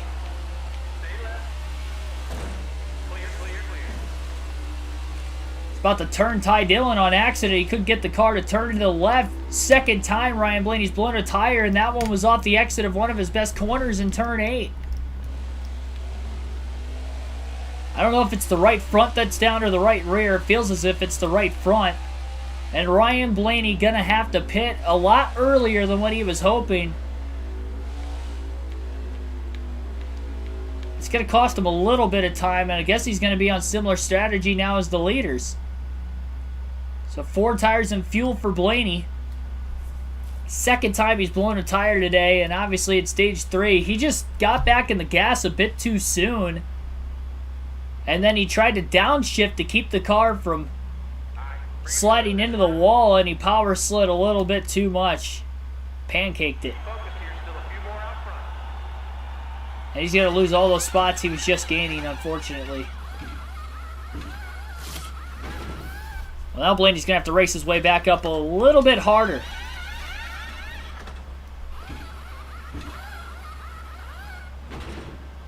And he's going to have to push this next fuel run out as far as he can so he can make sure he can make it on just one more stop. He's not going to be able to split it like he was originally intending on doing. Blaney just lost it. That was the first time I've legitimately lost control today. It was a matter of time, I guess, 56 laps in this game at the Roval for something like that to happen. Blaney loses control in turn 8, hits the outside wall, blows the tire, and now he's back to the last car on the lead lap in 14th. He's got some catching up to do.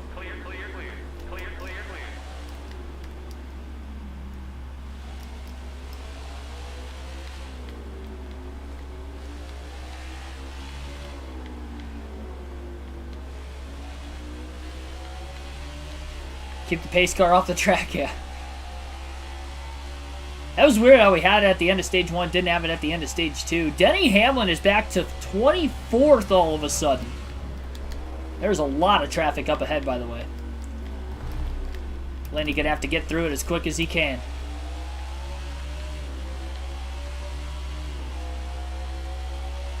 Definitely a lot of the slower lap cars are in it. And he gassing it up to get by Joey Gase. Falls in line behind Corey LaJoie at the right time. LaJoie slides almost into the wall. Hit a big bounce off the turtle with the left side tires. In the front stretch chicane, Blaney in turn 1 can't quite get around LaJoie as LaJoie beats him back to the gas. Blaney on the inside of the 7 car, gonna power past him in turn 3. Turn 4 gets a good run underneath Matt DiBenedetto into turn 5. He'll clear him before the braking zone.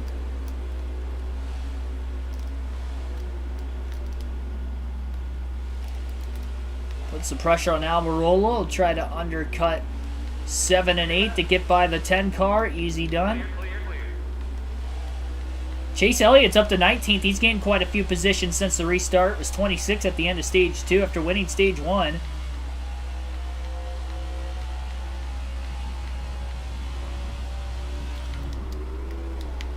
Look how late Blaney is into the braking zone to get by Alfredo. You can tell he's pushing hard right now. While he has fresher tires for the time being, he's taking advantage of it. Squeezes by Stenhouse. That's amazing how quickly I closed in that quarter. Was still able to get it to slow up in time. Powers past Justin Haley. Closing in on the fastest car in the field, Chase Elliott. He was trying to get around William Byron, his teammate, for position.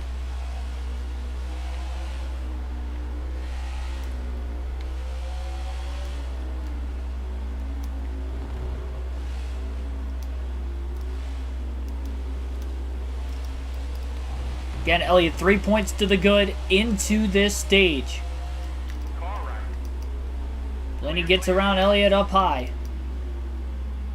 So as long as Denny Hamlin doesn't beat Chase Elliott by 3 positions, it won't revert to a tiebreaker. I don't know who's going to have the tiebreaker. That's something I'd have to go back and look at. Tiebreaker is the best finish in the round, per NASCAR rules in the playoffs. Yeah, I have all the DLC packs for this game. They usually change the paint scheme every race. Blaney's got like 11 or 12 of them in this game.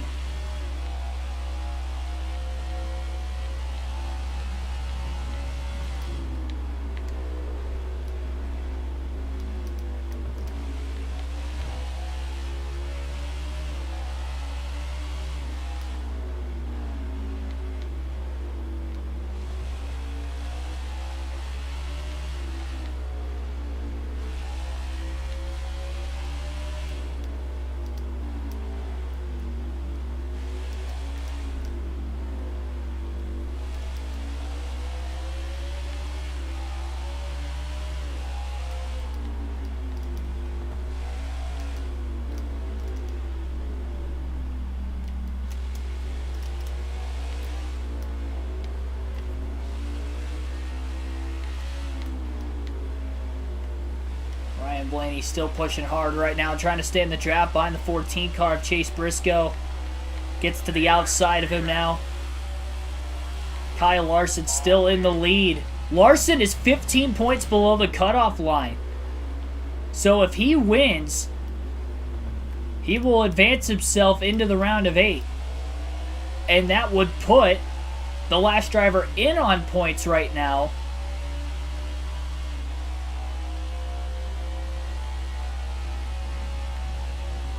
Trying to think who that would be. I have to wait for the screen to scroll back across again. I missed it. I believe it's Kevin Harvick.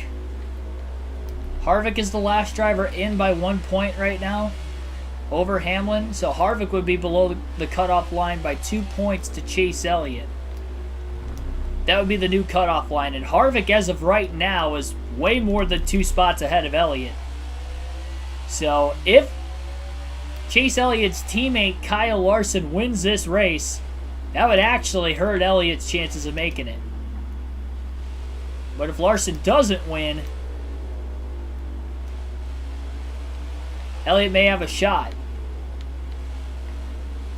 He would still have to finish within 18 positions of Larson, though. Him in 19th, and if Larson finishes second, that would literally be an 18 position difference between the two. So at some point, Elliott's going to have to get a spot, even if Larson finishes second also. So you'll want to stay tuned after the race today for me to tally up those points again, so you'll know who is all going to be in the round of 8, because it is going to be extremely close the way things are looking right now. And Blaney's starting to catch some of the tail end of the lead lap cars. along with him. Gonna try to outbrake Tyler Reddick. Side by side into the front stretch chicane. Smart move by Blaney. He lets Reddick go. Reddick sideways. Reddick's in the wall. He's parked against the wall on the outside of the racetrack. Will we get a caution? We will not. Tyler Reddick with a big hit. Similar to what happened to Elliott earlier in the race, but that was probably a little harder hit for the aid of Tyler Reddick.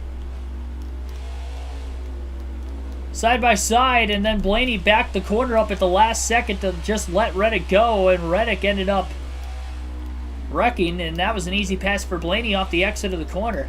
Christopher Bell is in second place right now, ladies and gentlemen. Bell also below the cutoff line. He is the only driver in a must-win situation that physically cannot point his way in. Mathematically, it's impossible. So Bell, Larson, 2 drivers below the cutoff line running first and second right now with less than 50 laps to go.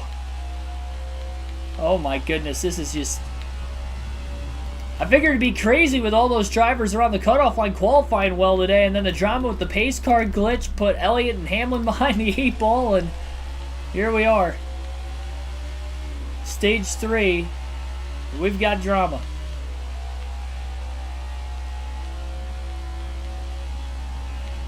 Bomas minus 22 right now. He is back to 11th. He was 6th and 8th in the stages. So he fell back during those pit stops at the beginning of this stage.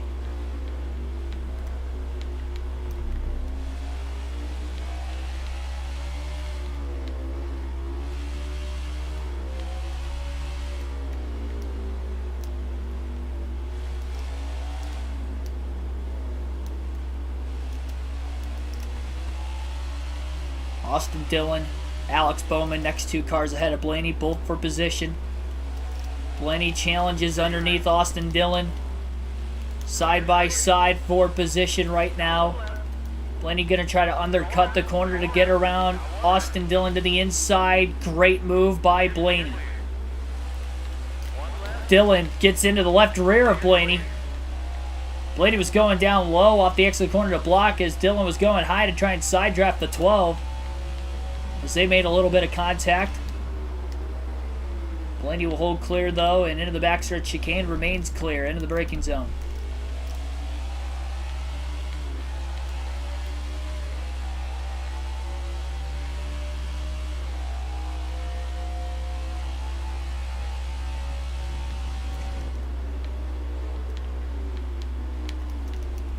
.48 got a little sideways.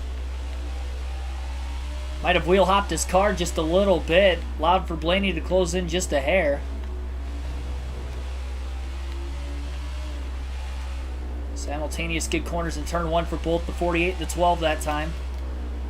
Into turn 3, Blaney a lot harder than the 48. Bowman sliding around. He is struggling with rear grip right now, and Ryan Blaney is on the attack. Bowman still wiggling off the curb. Both cars go hard into turn 5. Bowman hanging on for the time being. Blaney's got a lot of pressure on him though for 11th.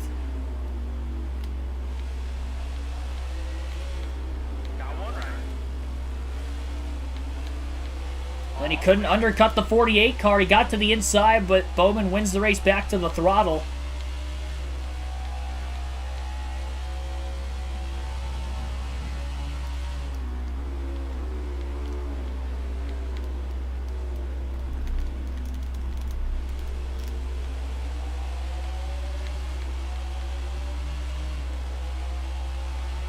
Bowman a lot wider in turns 3 and 4, maybe trying to break the draft. Now cuts to the bottom.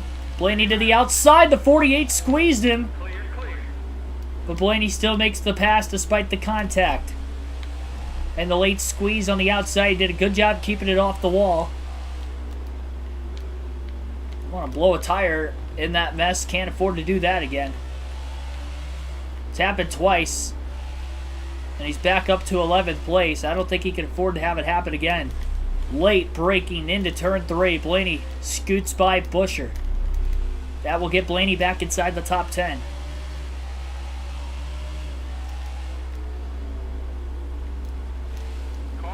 Blaney charging after the 2 of Keselowski.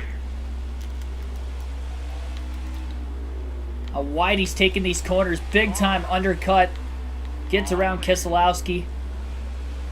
Jones, who's having a good day in 8th, now is the next car ahead of Blaney for position. Kevin Harvick in 7th. Right now, Harvick just has to beat Elliott by 2 positions. Currently, he is doing so. Blaney closes on Jones in the 43.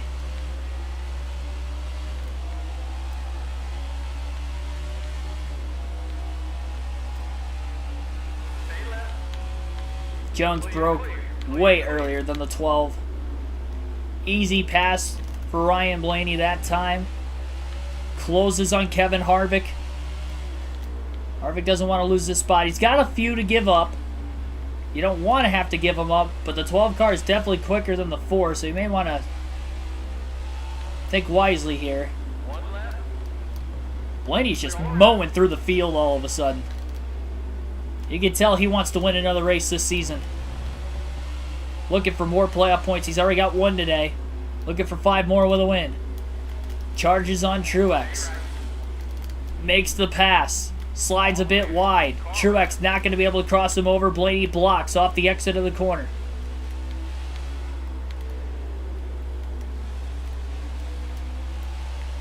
Blaney now going to stay in the draft of Bubba Wallace back onto the oval. Big run for the 12. Shoots to the inside. Outbreaks Bubba Wallace, and he's up to 5th. A lot of room in front of him to try and catch the 4 cars who are still ahead of him for position. But he's got plenty of laps still to try to get up there.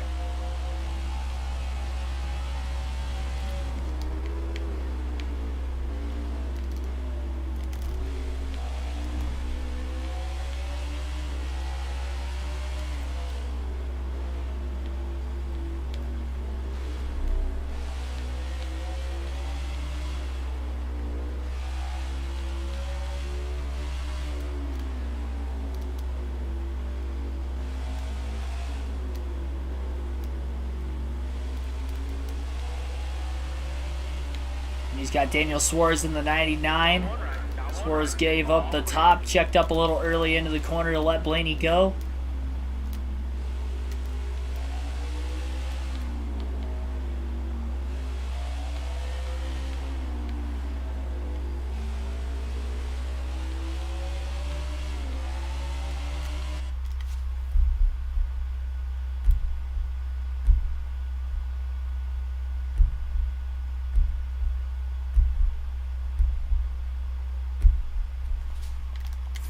Report it and ignore it, guys. Unfortunately, you guys know the deal. We have 49 likes on the stream right now, by the way. Just 1 away from 50 to make it 6 consecutive streams of 50 likes. So be sure to hit that like button if you haven't already and subscribe for more daily NASCAR content. We got over 50 people watching still currently. We've had over 100 watching at one point in time tonight. Definitely be sure to hit that like button. Oof, Blaney, a little wheel hop that time. Off the turtle. It was that first turtle he hit with the right side tires that caused him to do that.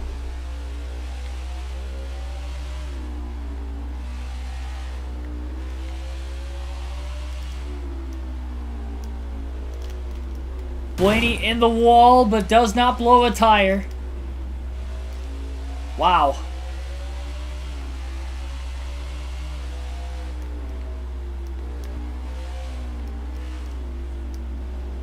That might be the first time he's hit the wall with the left side of the car today. Might have been the only saving grace for him not blowing a tire that time. Maybe not having a fender rub on that side of the car beforehand. They're not composite bodies like the next gen car or like the Xfinity series. Blaney fortunate not to blow a tire in turn 3 on the left side. And he's still got a lot of clean air in front of him to work with right now.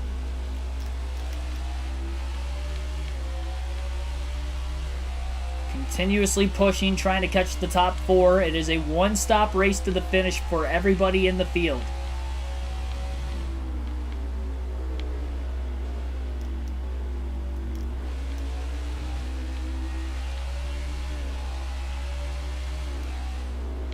Don't get paid enough for this.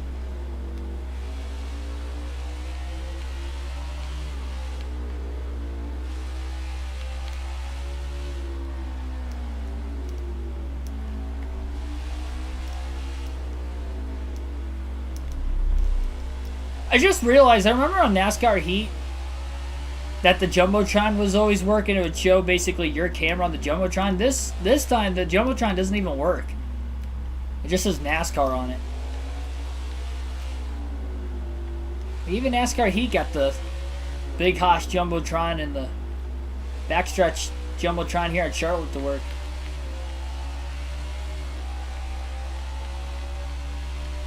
He's kidding. He doesn't get paid at all. I don't pay you guys.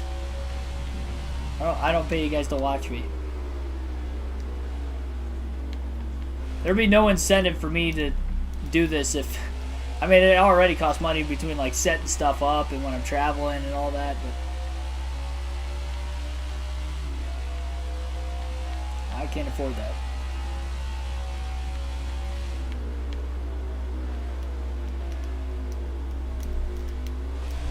The least amount of traffic Blaney's had to deal with the entire race today. Kyle Busch is in 4th. That'd be the next driver for position he has to catch. We know Larson is the leader. Bell's in 2nd. And it looks like Joey Logano is in 3rd. Logano 4 points to the good. He would only be 3 points to the good if Bell or Larson win. And that would be over Kevin Harvick. Harvick is in 8th. The last we saw, looks like he's in 7th. I just saw it pop up. So Harvick would have to beat Joey Logano by 3 positions. So Logano's doing good right now. And he's also beating Chase Elliott by quite a bit, and Harvick is too, so Chase Elliott would actually be the one below the cutoff line right now as we run, not Kevin Harvick.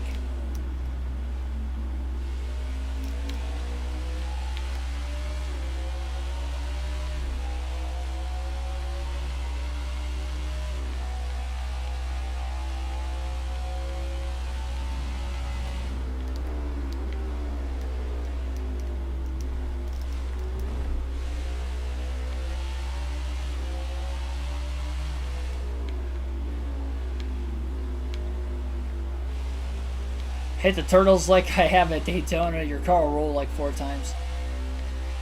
Yeah, I barrel rolled at Daytona road course before. Once or twice on this channel. Hitting the turtles on the backstretch at the perfect spot.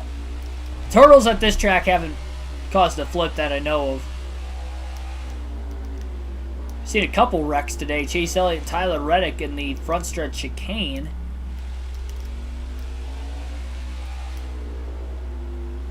Have to imagine that's also hurting Elliott why he's back in 19th. Again, there are only 14 cars on the lead lap.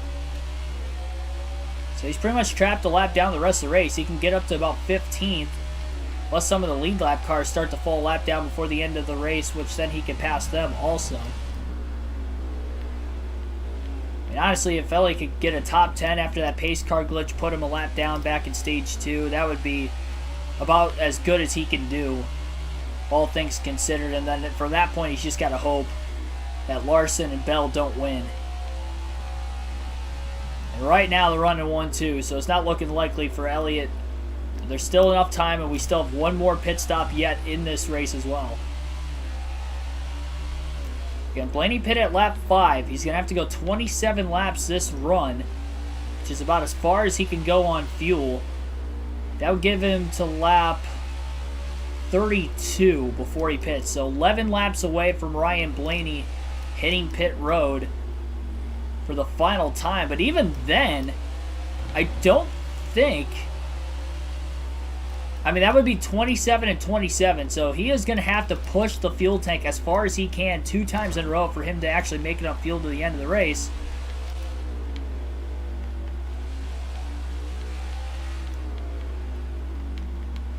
So it's going to be tight.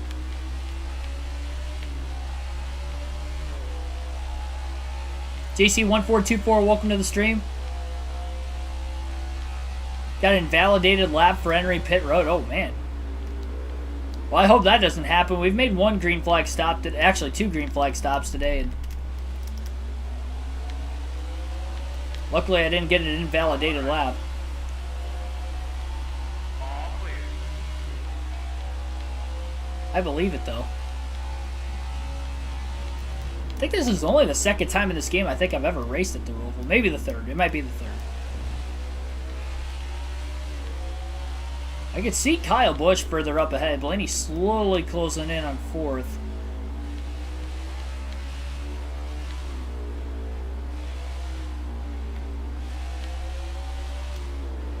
"27 laps is definitely going to be as far as he's gone on one set of tires today."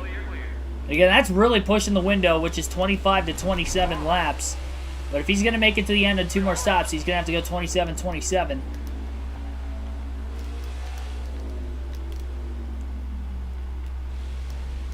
Blowing that tire was very untimely in this stage for Blaney. And he was probably going to have an advantage with everybody else pitting towards the beginning of the stage also. He ended up pitting at the same time as a result. Next glitch needs to be somebody running across the street. Yeah. There's a fan on the track.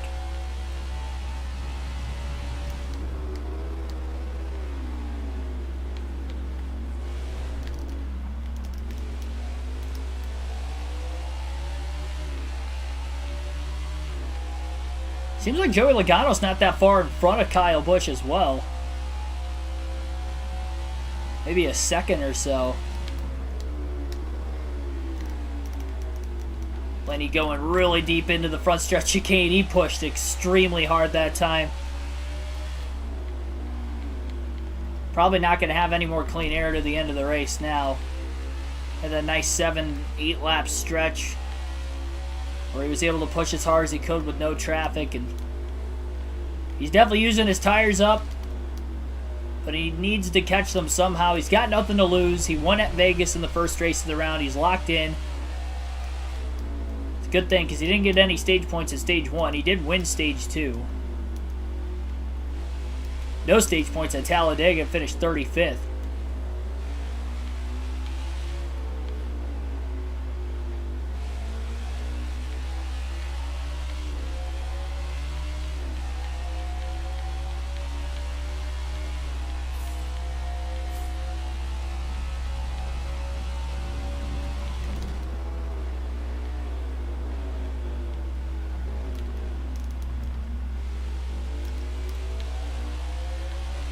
And I see Christopher Bell in 2nd place, also not that far ahead of Joey Logano, and actually seems like Logano's slowly pulling Kyle Busch and is closing in on the 20 car in 2nd. Again, Bell, Larson both below the cutoff line. Bell in a must-win scenario. Larson 15 points below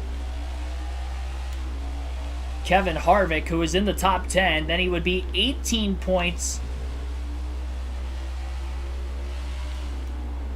17 points below Elliott, so he'd have to beat him by 18 spots. If he finishes 2nd, Elliott is a lap down right now. Last we saw, he was in 18th. It'd be 17 points, which would mean it would be a tiebreaker. If Elliott finishes 18th, Larson finishes 2nd. And whoever finishes better in the round would get the tiebreaker, which would probably be Larson, considering the fact that he would finish 2nd in this race. So Larson would probably have the tiebreaker. I don't think Elliott's finished 2nd in a race this round. If I remember correctly, Kyle Busch was 2nd at Vegas. And I don't think any of the playoff drivers were 2nd to Keselowski yesterday at Talladega. I'd have to go back and look just to make sure. I doubt it was Elliott, though. Because I think Elliott finished 15th, if I remember correctly. So Larson definitely would have the tiebreaker, finishing 2nd. But Elliott was right behind Byron the last we saw, and I think he could get around him before the end of the race yet. Blaney charges it in on Busch. Side by side into the front stretch chicane. Busch off the curb. He gets sideways, hangs on to it. We saw that happen out of Reddick earlier in the stage, but Reddick ended up in the wall and Blaney got around him. Kyle Busch held on, and both cars stayed off each other despite running side by side through the front stretch chicane. Now Blaney made a bit of a mistake off the exit of turn 1, lost time to Busch, closes back on Kyle Busch in the 18, and we've got a battle going on for position right now at the Roval. Busch going to protect the bottom. Blaney arcing his corners off a lot more than Kyle Busch right now. Powers past Busch, clean pass. He was committed in clearing him. That was a move for fourth.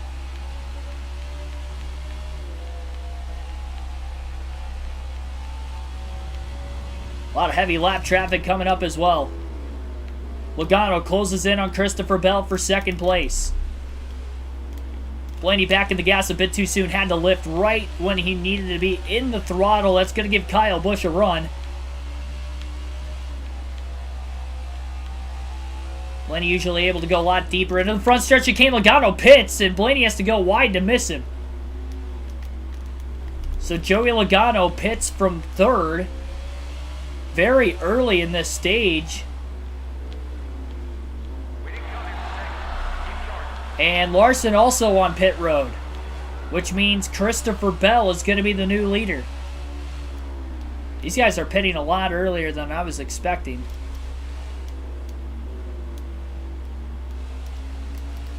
It's interesting if Blaney wants to try to stretch at 27 laps, though. Which means, again, he would pit at lap 32. He's gone 25 because of the stages, but any lap beyond that is really risking it.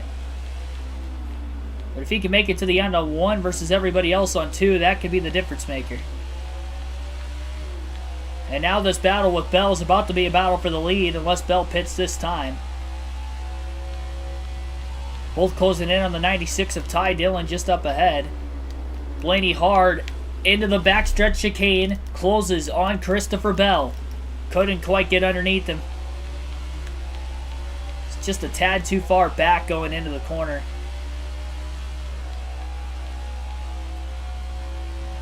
Bell does not pit. Blaney did. Oh, no, he does pit.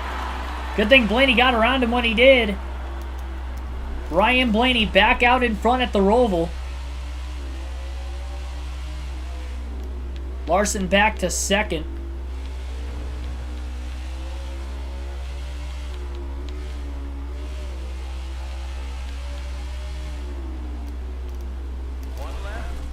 Blaney closes on Ty Dillon. A little contact. A little more contact. Oh, that was just not smart. Larson is the car behind Blaney right now. I don't know how, but Kyle Larson is closing in on Blaney, with Blaney struggling to get around Ty Dillon in the 96. Finally gets around him and stays around him in turn 8. Larson on much fresher tires is closing in on Blaney.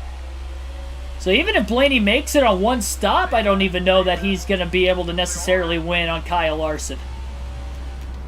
It's not guaranteed, because Larson is closing, so Blaney needs to hold on to the lead until he pits. And about the only way he's going to be able to beat the 5 car is going to have to be on fuel strategy.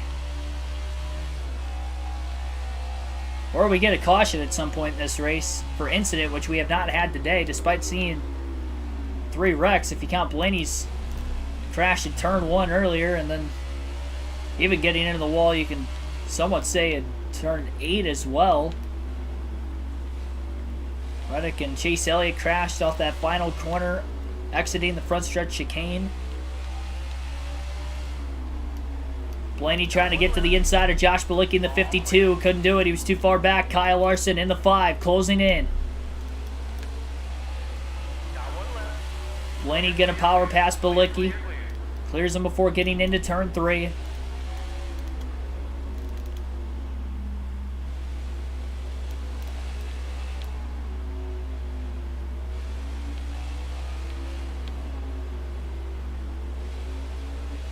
Blaney now to the inside of BJ McLeod. McLeod will give him room. Blaney will make the pass. Larson still stuck behind Josh Bilicki in the 52 car right now. That's going to buy Blaney a little bit of extra time. Blaney definitely can't go as deep on this old of tires into these late braking zones compared to earlier in the run, like Larson is. Larson did get around Blaney in the backstretch chicane, it looked like. Closing in now on BJ McLeod. Blaney trying to get the car to slow up. Just does. Lap 29 at stage 3. We'll have 30 laps to go at the Roval this time by.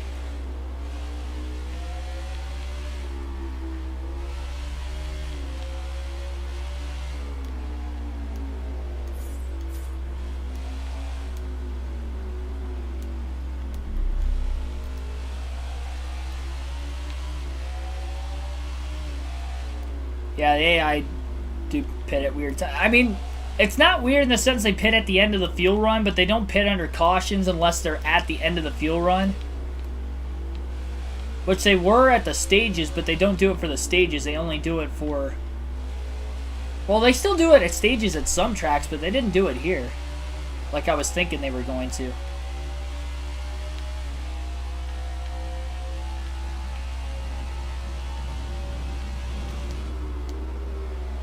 By the way, there are no lap cars separating the top 2 right now. Nothing but clean air for Larson until he catches the 12 of Blaney. And he is closing in fast.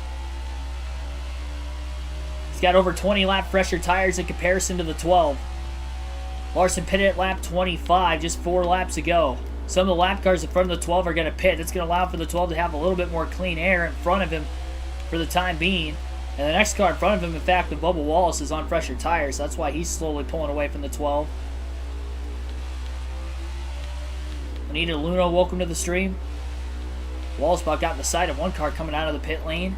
It's like Brad Keselowski in the 2. They're both closing in on, I believe, Timmy Hill in the 66. They get back up onto the oval. That's where Larson's really going to have a run on Blaney. Blaney can kind of hold his own in the infield in the slower portion of the racetrack with the older tires. But once they get back up onto the oval, that's where Blaney's going to struggle. He's a little too far behind to try and draft off Keselowski this time. And once Larson catches a draft of Ryan Blaney, he's going to have a major, major run. I think Blaney's going to be able to catch Timmy Hill pretty soon. And remember, this is the 25th lap right now on these tires and on fuel, most importantly, for Ryan Blaney. A little side-by-side in the backstretch that came between Timmy Hill and Brad Keselowski. As Keselowski gets around Hill on the outside and clears him before the braking zone in the front stretch chicane. Blaney's going to catch Timmy Hill in a bad spot. Well, he hasn't caught him yet. He's going to catch him into turn 1. He's going to try to blow around Timmy Hill. He's not going to be able to pass him that time. Off the curb, he goes a bit wide. Larson will take the lead off the exit of turn 1. Blaney beats him back to the gas off turn 2, down to the inside. He powers it into Timmy Hill. He runs Timmy Hill wide. Blaney desperately trying to hang on to the lead on extremely old tires. And now there's a car between Larson and Blaney again. And Ryan Blaney did not blow a tire in contact with Timmy Hill. He holds on. Can he make it to lap 32 in this stage? It'd be a 27-lap run on this fuel tank. If he runs out, it's game over. Larson has gotten around Hill. Aggressive move by Blaney to retake the lead from Larson.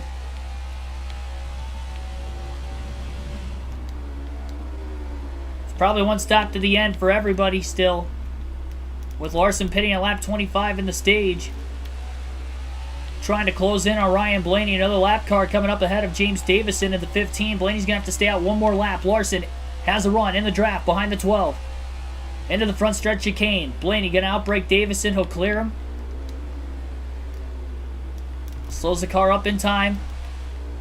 Keselowski with a bit of a power slide getting back to the start-finish line. This is the 27th lap of this fuel run for Ryan Blaney now.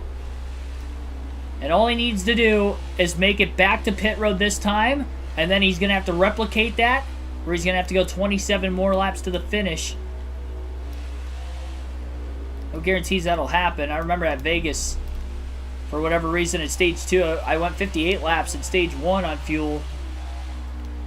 And then 56 laps in is where I ran out at stage 2 for whatever reason. So I don't doubt that it's easy and guaranteed that he can make it 27 laps both times. But if he makes it 27 once, at least there's a chance he can make it 27 again. Larson's still held up right now behind James Davison. That's going to buy Blaney time. And Blaney should have the lead when he hits pit road for 4 tires and fuel this time. It will be the final stop of the day for the 12, barring another flat tire, which he's had twice today. Keselowski nearly got into the wall. He may have. Either that or he lifted, and Blaney's going to be able to get around him. Brad's going to lose a lap for now, but he'll get the lap back when Blaney pits this time. So Blaney is in.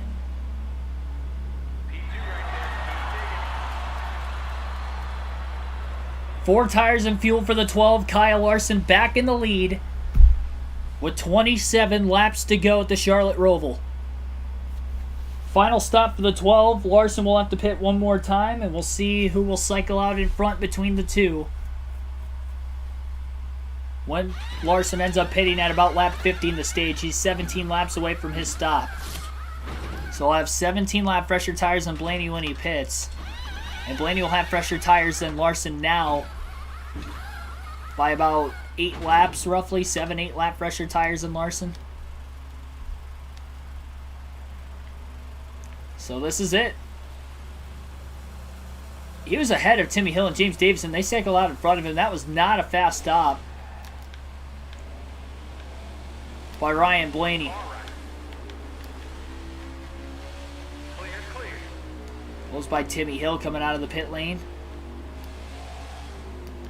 Blaney back to 5th for the time being.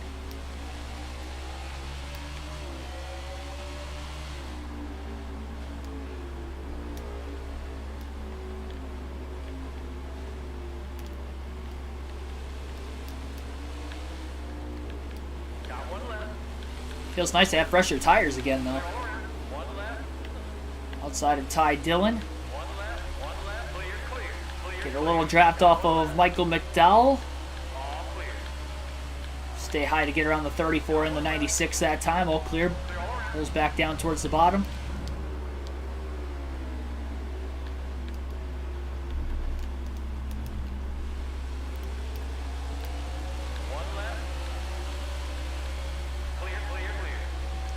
Blaney's definitely got to go to work. It's going to be a race between him and Larson of who can get around the lap traffic better. And it seemed to be Blaney in that last run, but that could obviously change in this final run now to the checker. Blaney's having a tough time just trying to catch the 18 of Kyle Busch. Position up ahead.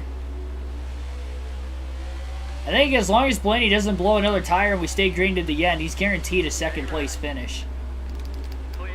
He can't hit the wall again, though. He was coming in pretty hot. Drove it in so deep to try and pass both Chastain and Custer. He still stays in front of Chastain. Ducks back in line now, quickly trying to get around Custer again in turn 3. This time he will. Kyle Busch is stuck behind the 16 of Grawl, it looks like. And Blaney's closing fast. Into turns 7 and 8. Blaney undercuts the corner. Gets around Busch, used the lap car of Grawl as a pick. And Ryan Blaney is back to 4th place.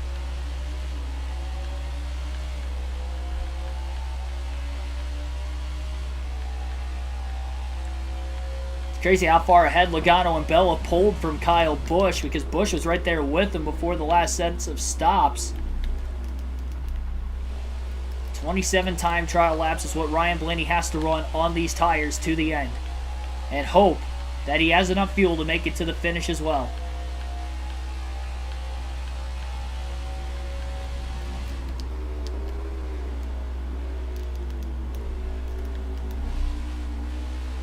With having that front stretch chicane right in front of the start-finish line, if Blaney runs out of fuel in Oval 3 and 4, I don't know that he's going to be able to make it without cutting the corner. If he cuts the corner, I have to come to a stop and go, and if you stop when you're out of gas, you can't get going again. So he's going to have to slow down to make that corner. I just hope he could still coast it back to the checkered flag from there if he did run out on the final lap. So he can't afford to even run out or sputter. He has to legitimately have power until he takes the checkered flag.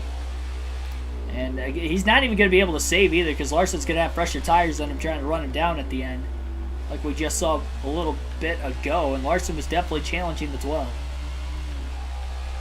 Passed him once, and if it wasn't for Timmy Hill getting in the way of Larson again, Blaney wouldn't have gotten back by the 5.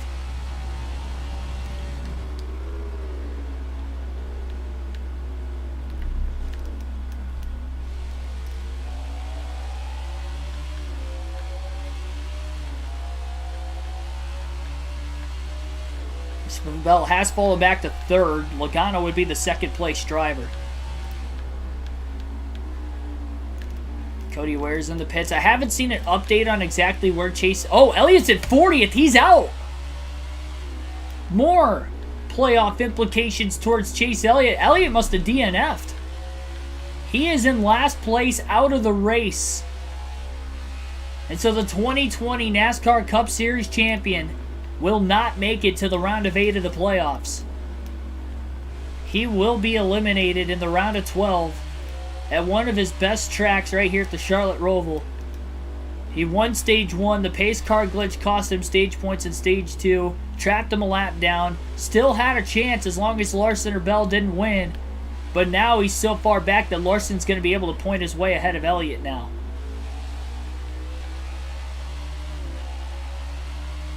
Now, because Larson was the 2nd to last driver below the cutoff line, he'd have to beat Elliott, which he will, and he'd also have to beat either Logano or Harvick also, or Hamlin, actually. So he would have to beat any one of those 3. Logano's obviously in 2nd. He's probably not going to beat him. Kevin Harvick was in the top 10 earlier, so he's probably not going to beat Harvick. We'd have to assume if Harvick's still in the top 10. So we're looking at Denny Hamlin right now. Last I saw before those pit stops, Hamlin was in 23rd. He's not 23rd anymore. Kurt Busch is. So we have to figure out where Denny Hamlin's running as of right now. And wherever Hamlin's at, Larson's going to have to beat Hamlin by 14 positions to get the tiebreaker. Hamlin's in 21st, so he picked up a couple spots, but he is a lap down. And I believe there are only 13 cars on the lead lap now that he could potentially catch for position. He finished 3rd at the end of stage 1, so we know Hamlin's got a decent car for speed. He can definitely pass some cars for position. Blaney quickly to the inside of Christopher Bell, a very tight corner, and turn 6 to make a side-by-side pass. But they kept it off one another. Blaney kept it off the wall, and he's up to 3rd, getting around Bell in the infield. Back up to a podium slot once again is Blaney. 22 laps to go in the Bank of America Roval 400 this time by.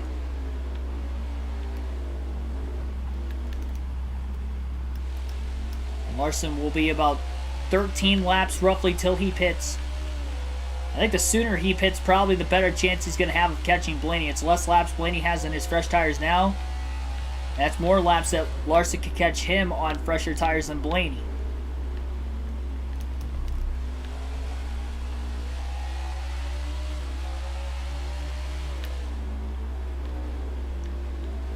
Seen some of the lap cars pit already, but I don't think anybody on the lead lap is pit yet.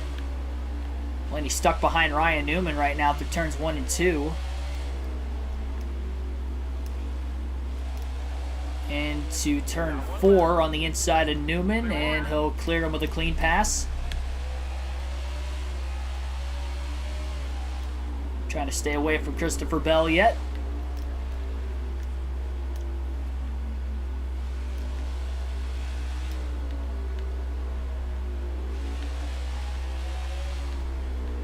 Yeah, so Larson has to beat Hamlin by 14 positions. I think Larson's going to finish 1st or 2nd if it stays green to the end, as long as he doesn't DNF like his teammate Elliott did, which is possible because his teammate is already DNF. Now remember, Elliott hit the wall hard earlier too, so I wonder if that damage from earlier might have affected Elliott and DNFing in any way, shape, or form. I'll have to find out if Tyler Reddick's still in the race, because he also hit the wall hard earlier.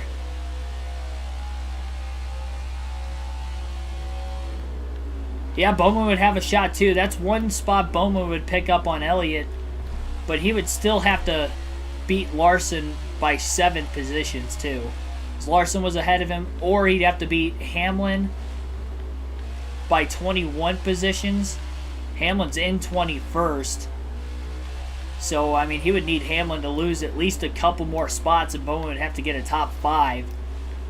So it's not looking likely for Bowman. Bell, we already know, has to win. We're basically just looking at Larson. And can he beat Denny Hamlin by 14 spots? I mean, that's pretty much all it comes down to now. And that's assuming Harvick's still in the top 10. I haven't seen Harvick yet since the last pit stops. He was in 7th before. Bowman's actually up to 7th now, so he's cycled ahead. He's still not beating Hamlin by 21 spots, though. There's a caution. Maybe Bowman will have a shot. Logano finally going to get around the lap car of Eric Almirola. Blaney definitely got around the 10 car much quicker than the 22 did. And Blaney trying to run down his teammate Logano for second.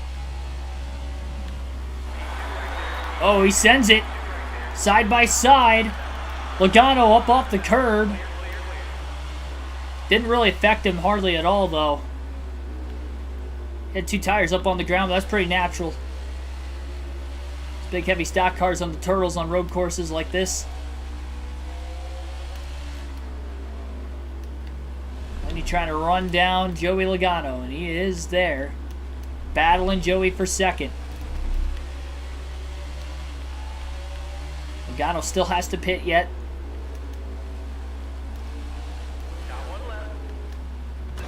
Blaney into the inside wall. Got to be careful. He blows a tire, it's game over. He's not going to win this race. Way too wide that time in turn 8. Lost time to Logano, getting back up onto oval 1 and 2.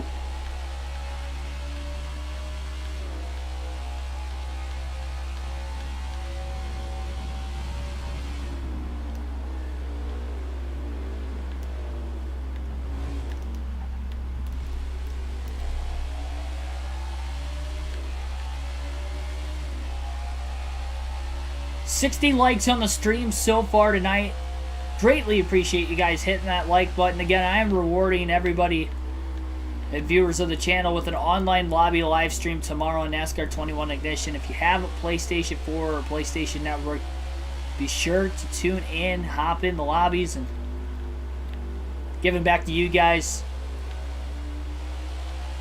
for watching my content for a while, obviously, but especially these last 2 to 3 weeks. Been a noticeable increase in the amount of likes that we've had during the course of streams, as well as viewers. And I think that goes hand in hand. You guys smashing the like button definitely does help the algorithm out, and it's proving. So thank you guys so much. Logano stuck behind Justin Haley now. He is all over the place. Blaney backs the corner up, but now he gets into Justin Haley, and Blaney stuck behind the 77. Knocks Haley up out of the way. He is in second. He got around Logano before getting into the back of the 77. Corey Warden, welcome to the stream. Why is my car smoking? It's just this game. When you're less than 100 miles an hour, it smokes. Notice when I get above 100 miles an hour, it doesn't smoke anymore. It's kind of the glitch with it. It's not me locking the tires up. It's not because of the damage on the front of the car. It does that even without damage. Probably see that at Phoenix and Martinsville at the end of the season yet also. Maybe not at Phoenix, but at Martinsville for sure.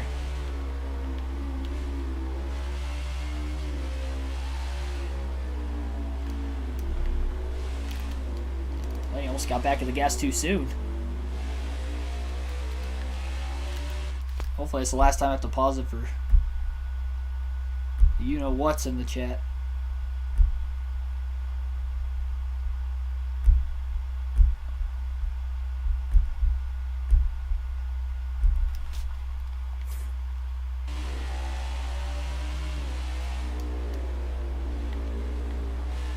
So Blaney trying to catch Kyle Larson in the 5 car. Larson has to pit yet before the end of the race. But he was so far ahead earlier that he actually cycled in line not too far behind Blaney.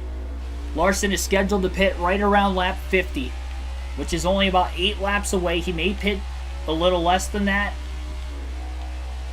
And Blaney is on a fuel mileage race to the end. He has to go 27 laps, which is as far as he went the last run, and that's about as far as you can go total. He pushed it a little too hard into the backstretch chicane that time, but he was able to get the car to slow up and keep from hitting the wall.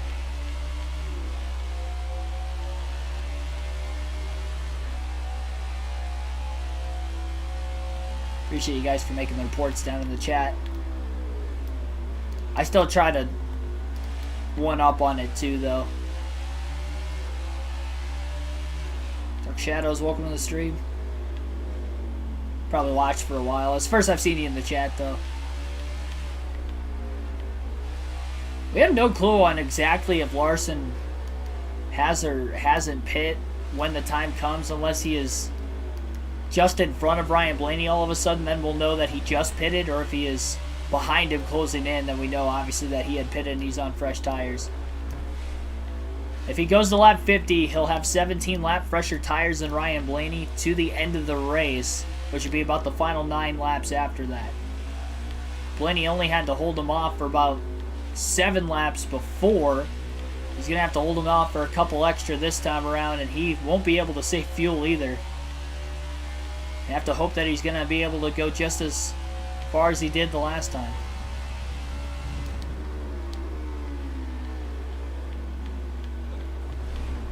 So also got to hope he didn't use and abuse these tires too much early in this run also.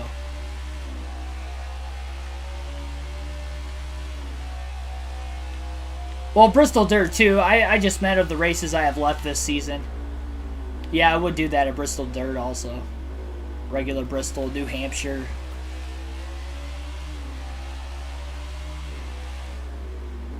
I've already raced at those tracks though.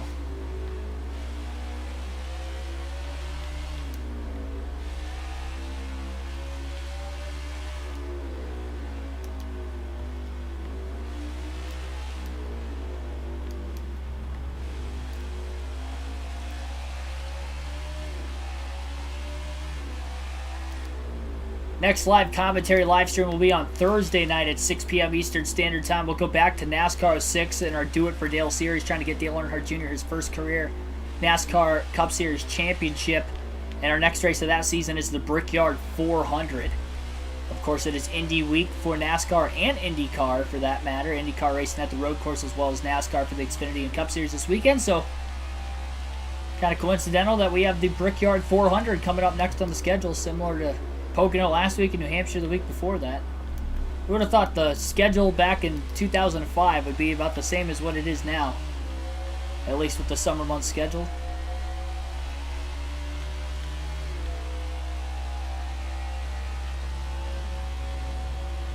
After all these years, a lot of lap traffic in front of Ryan Blaney that he's going to have to get around pretty quickly. Definitely have to watch out for cars that are going to end up pitting. Doesn't want to run into the back of him and risk ruining his day that way either.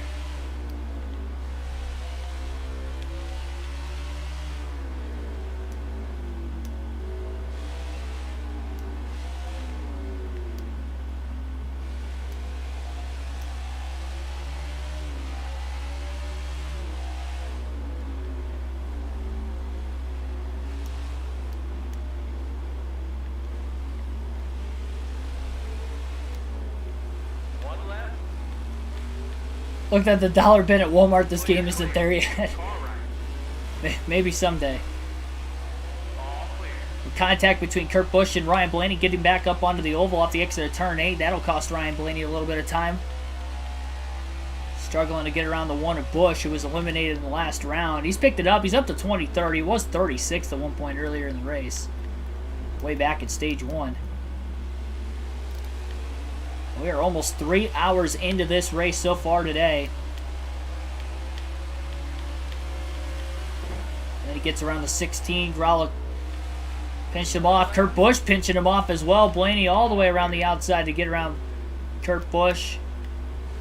Very little room between the wall and Busch's race car, but Blaney finally gets around the one. Kurt to the outside in turn one and just powers past Ryan Blaney. I think he caught Blaney sleeping in the first turn.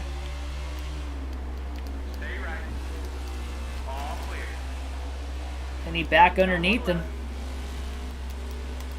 Kurt Busch is costing Ryan Blaney a lot of time right now.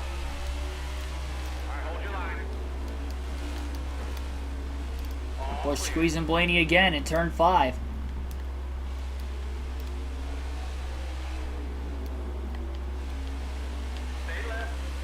Blaney with the crossover. Clear into turn 8. Back up onto the oval. He'll stay clear of Busch.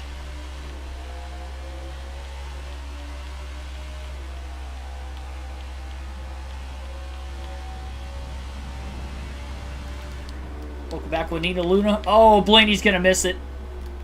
No, he didn't. He didn't miss it, but he's going to be in the wall. And that's going to be costly as well, but I don't think he blew a tire.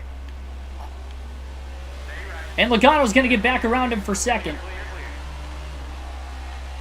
That was nearly a blown tire for Ryan Blaney. Trying to power pack the 22 of Logano. Logano off the curb. He's sideways. Almost gets into the wall, but stays in the gas and stays in front of Blaney.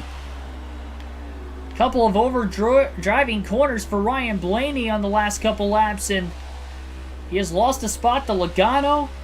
Has definitely lost time to Larson. Logano's going to have to pit. So he'll get up to second, but I don't know that he's necessarily going to be able to even cycle in front of the 5. And if he does, by how much?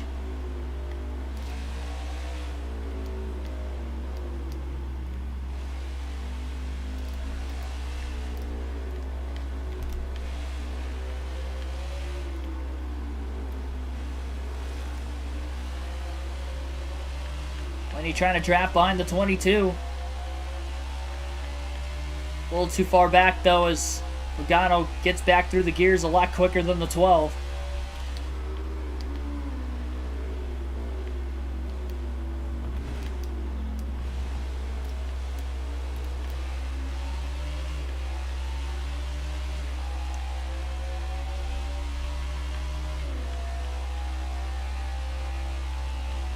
Blaney again going to power underneath Joey Logano. Makes the pass for second, all clear. Denny Hamlin in 21st, one of the few cars just up ahead. Trying to find a way to gain some points. Blaney in the wall off turn 1. Again doesn't blow a tire. He's been flirting with it. Anytime he makes contact with another car or the wall, he's at risk of cutting another tire down for the 3rd time today. Going to the outside of DiBenedetto. Get around him in turn 3.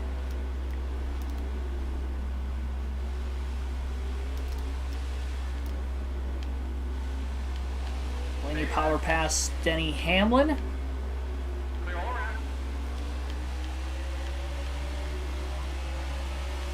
Blaney to the inside of Anthony Alfredo. He'll get around him there. Denny Hamlin trying to get around the 38 as well for 20th. That's a spot if Denny can pass the 38 car. And another point for Hamlin.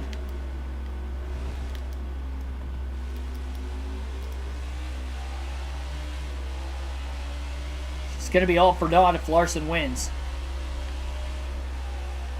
And even if Larson doesn't win, Larson only has to beat Hamlin by 14 positions. Hamlin's going to be able to beat Elliott, but Larson's going to surpass him.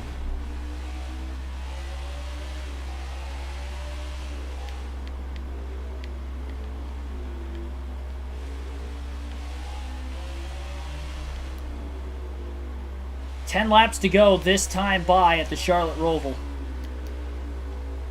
Larson is going to be pitting very, very soon.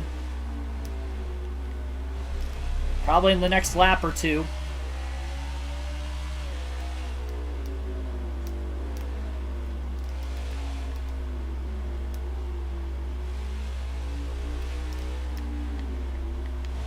Blaney's had to have burnt the tires off this car more this run than the last run with all the contact he has made.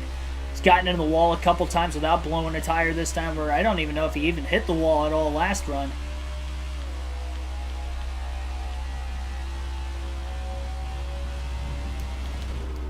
We still don't know that he can make it on fuel to the finish.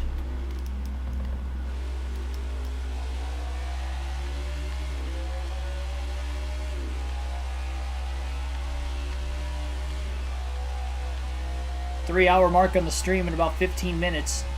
We may get there before the end of the race. We may not. Blaney almost blew the front stretch chicane. His tires are gone right now. He has definitely burnt through these tires a lot quicker than what he would have hoped for. It's only the 18th lap on these tires at the line that time. And I would assume Larson will pit this time. He pitted lap 25. This would be 25 laps into the run this time. So I'm thinking Kyle Larson will pit this time by. And Blaney going to have to go 27 laps. 2 laps longer than what Larson took to get to the lap he's at now to pit. And he's got to hope he cycles within range of Ryan Blaney and he could try to run him down. Blaney's tires are cooked, and Larson will have much fresher tires, obviously, once he pits. He ran him down the first time, and then Blaney got back around him right before he pitted because of Timmy Hill slowing Larson up. But will there even be a lap car that Blaney's going to catch? Because he doesn't have any in the vicinity around him for the time being. One car's on pit road right now, and it's probably Kyle Larson. Larson is in his box. Blaney will take the lead into turn 1. Where will Larson hop out of line? And can he get around Ryan Blaney with 9 laps to go? Blaney didn't lead that lap necessarily, so it won't be a lead change until this time by.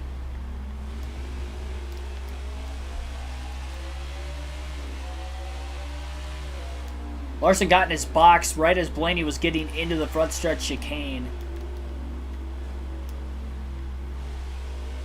There is no lap cars anywhere behind the 12, so if the 5 was able to get out somewhat quick,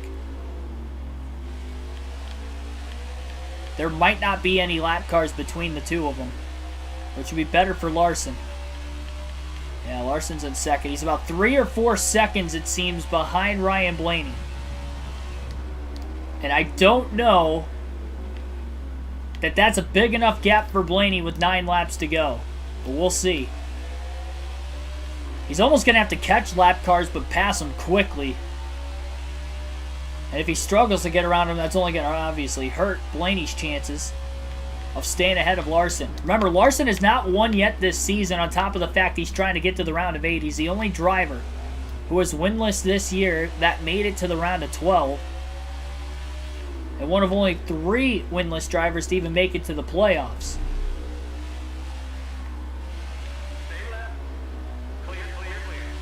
He's in the top 3 in most top 10s and top 5s this season. Quite a few stage wins as well. He just hasn't gotten the race win yet. Will today be the day for Larson at a track he won at in real life in 2021? Which is this 2021 schedule right here at the Roval. And he almost had to win this race to get into that round as well, with the issues he had earlier in this stage that his crew was able to fix in real life last year. 8 long laps around this nearly 2.5-mile road course.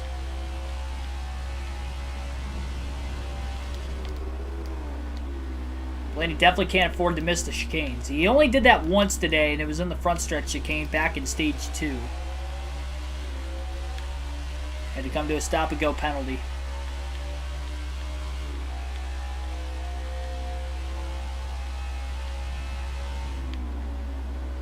Blaney has to check up going into the front stretch chicane behind Cody Ware as he caught the 51 car in a pretty bad spot. to the inside into turn 1. Not going to be able to get around Ware there. So this is not what Blaney needed, is being slowed up behind the 51 car right now like he is. Into turn 3. Down to the inside goes Blaney. He'll pass the 51 of Ware.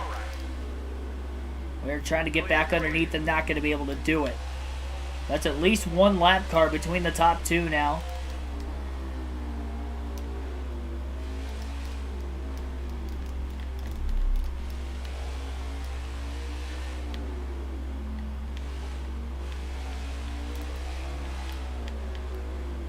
Against the driver, does that make us a picture? Yeah, all 57 of you guys currently watching right now are on the team with me. Our shop will grow as the channel grows.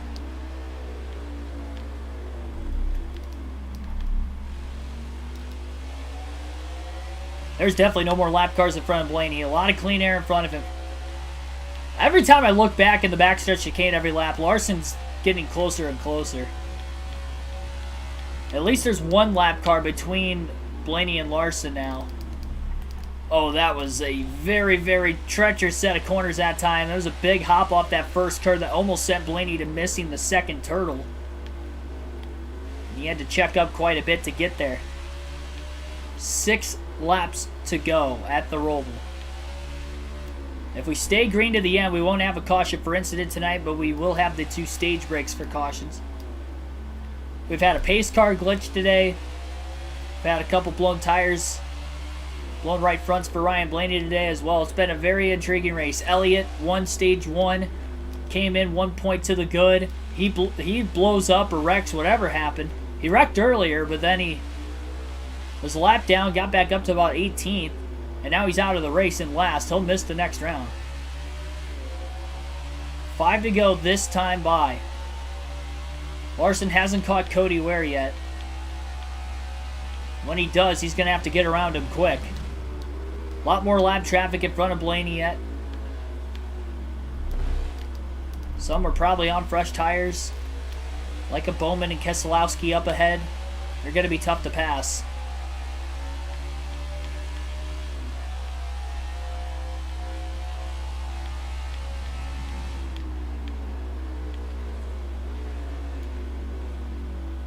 If Larson catches Blaney in the oval, Blaney's going to have no shot to be able to block him. 5 laps to go.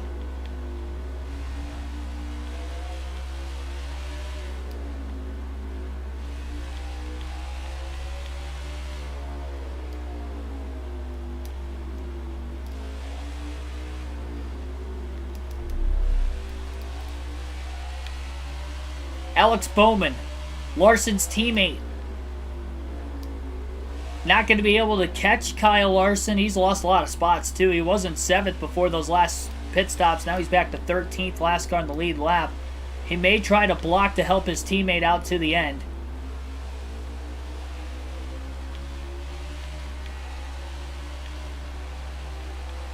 Blaney looking to the outside of Bowman. And he'll clear the showman off of oval turn 2. Larson could probably rely on that being an easy car for him to pass to the finish. 4 laps to go this time. I believe Larson's right behind Cody Ware currently. Might be struggling to get around him. Oh, Keselowski's pitting. Last second. I don't think Bowman's pit yet. As slowly as he ran for the Blaney car to get around him. I guess Bowman didn't pit that time. I did not realize Keselowski was pitting. He almost turned down into his teammate who was underneath him. That's probably why Bowman is where he was. I think the 48 car does have fresher tires. He was just kind of held up behind the 2. See how hard the 48 is going to race the 12.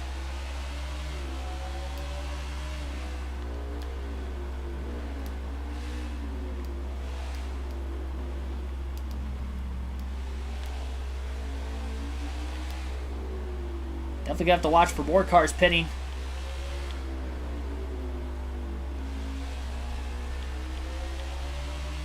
Super Brad.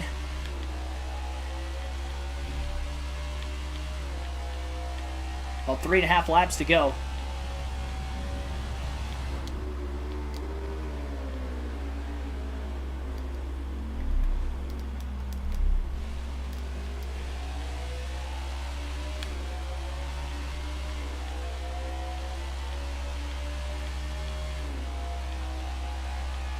I think Larson's definitely lost a lot of time.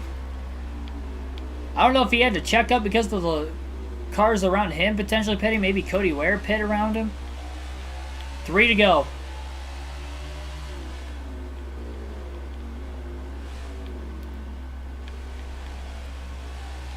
Bowman all over the back of the 12.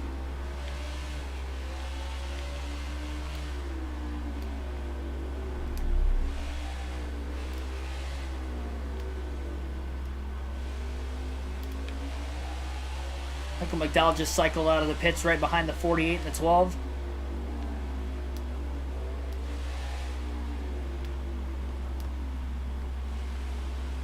I think Blaney's far enough ahead of Larson as long as he doesn't have a major mistake.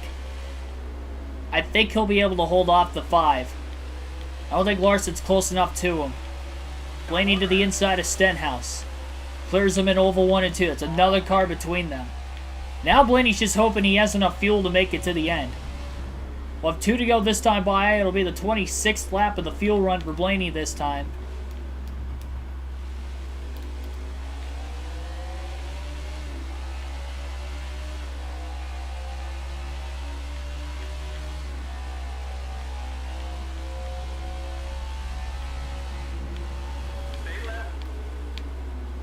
Blaney powers past William Byron in the 24. 2 laps to go for Ryan Blaney.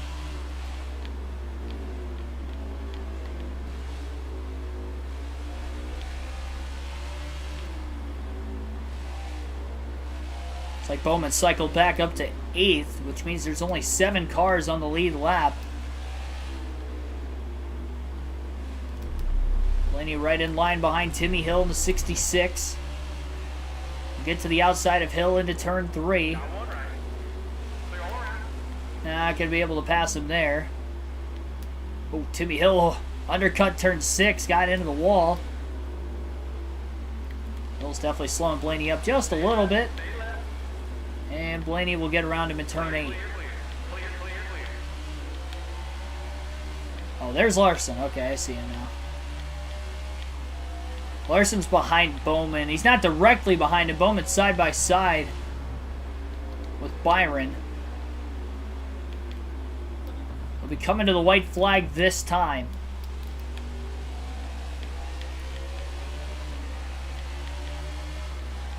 Well, 3 or 4 cars in between the 5 and the 12. 1 lap to go this time by the Charlotte Roval for Ryan Blaney to try and pick up his 4th road course win of the year. His 2nd win in this round of the playoffs, his 3rd playoff win total, and his 11th win of the season. Caution comes out, the race is over. Does he have enough fuel to make it to the end? He went 27 laps on the last run. He needs to go 27 this time. 18 turns around this road course to try and make it all the way back to the checkered flag.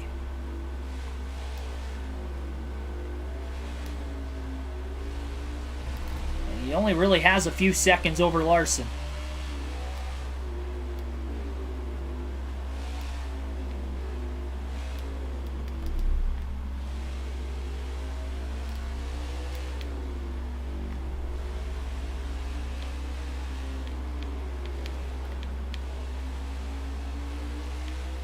Blaney stuck behind Josh Bilicki. He'll go to the outside of the 52 car this time.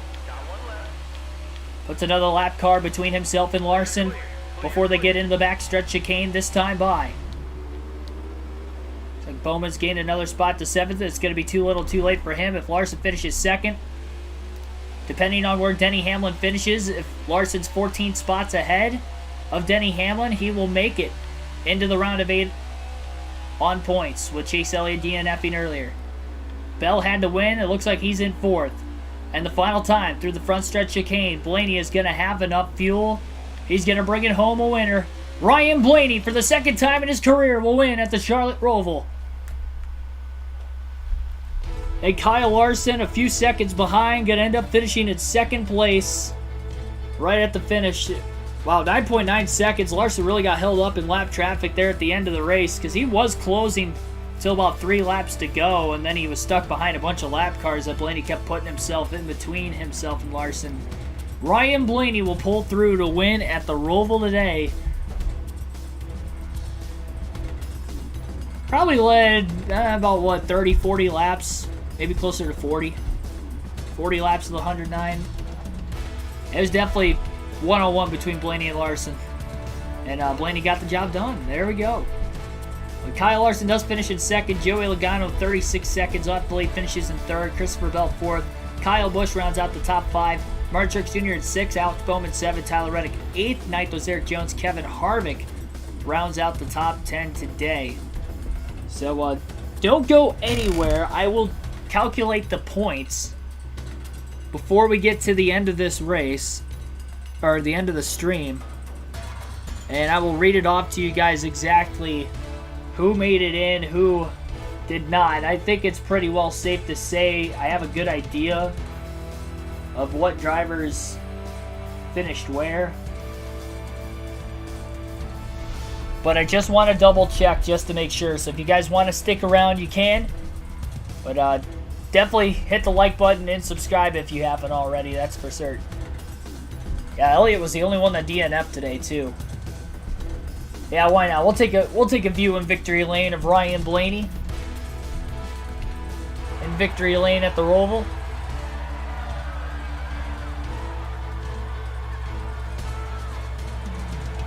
Hamlin 22nd. Yeah, Larson should get in. Should be in by about 6 points.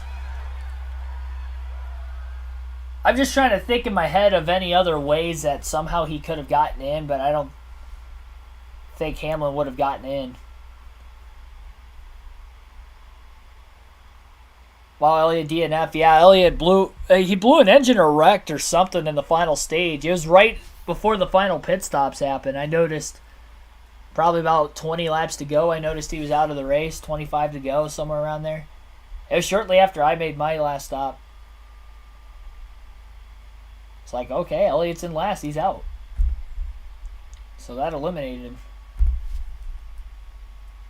So 1 point for Elliott for finishing position. For those of you just tuning out, though, be sure to hit that like button and subscribe, as I mentioned already, and also tune in tomorrow night, online lobby live stream tomorrow. Rod G, thanks for the $5 super chat once again. For the win, yet another great live stream, Keegan. Thank you for your donation. Appreciate the support that all of you guys give me.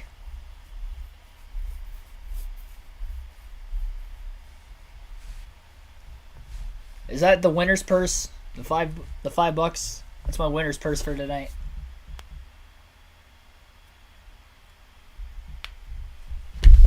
Oh jeez. I dropped my controllers.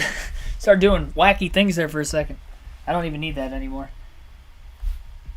Alright, so Elliott would have gotten 1 point, like I mentioned. Next closest playoff driver to him would have been Hamlin. Finished 22nd. So the two drivers that came in 1 point below the cutoff line and 1 point above the cutoff line finished worse than any other driver, of last and 22nd. So Hamlin would get 15 points for his finishing position, which would give him 31,102. Elliott would have finished with 30,91. So Hamlin was 11 points ahead of Elliott.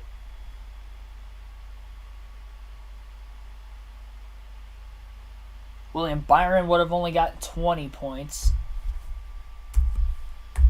31-31 for him.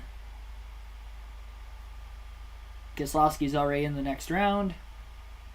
And then all the rest of the playoff drivers finish in the top 10.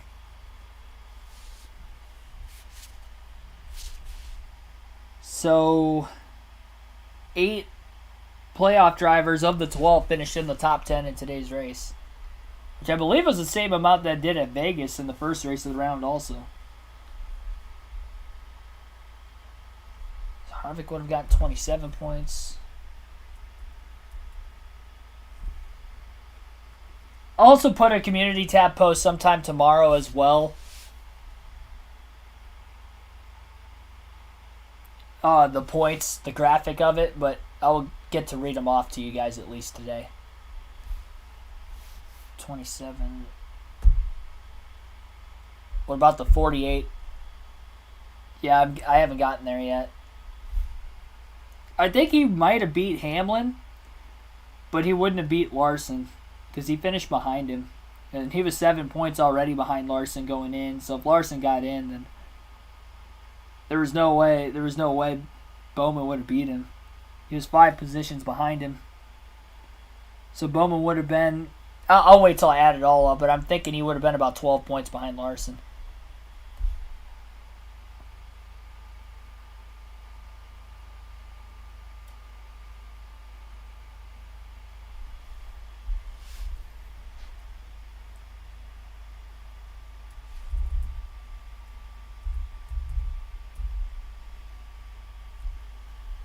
Truex Jr. would have gotten 31 points.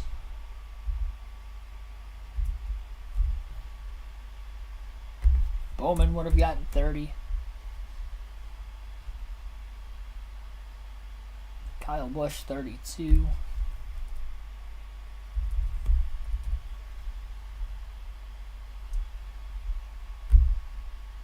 I know Bell wouldn't have gotten in with points. Bell still put his points in regardless. I think he still would have ended up last also in the round of 12.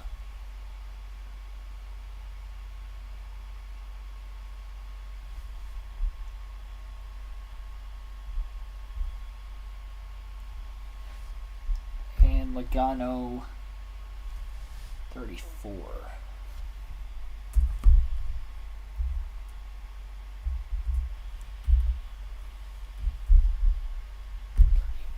$35 for Larson.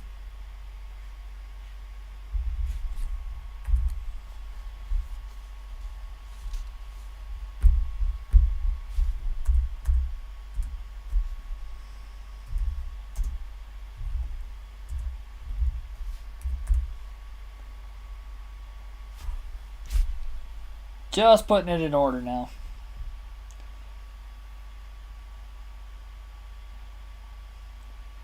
At least we're doing the points now. It'll be easier for me to post at work tomorrow.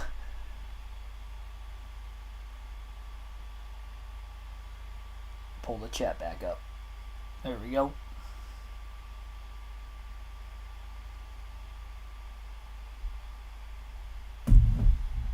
Alright, 2.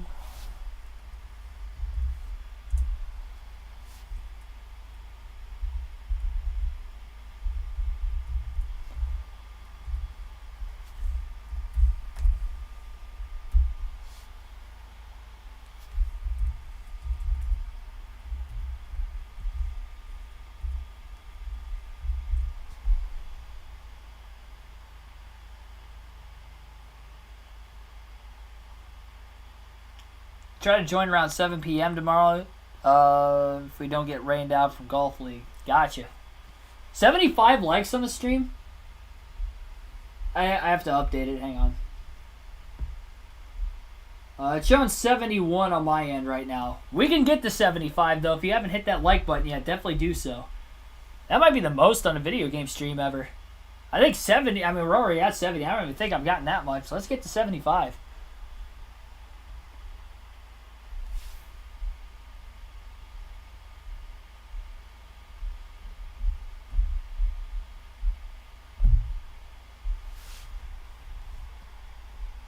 Alrighty.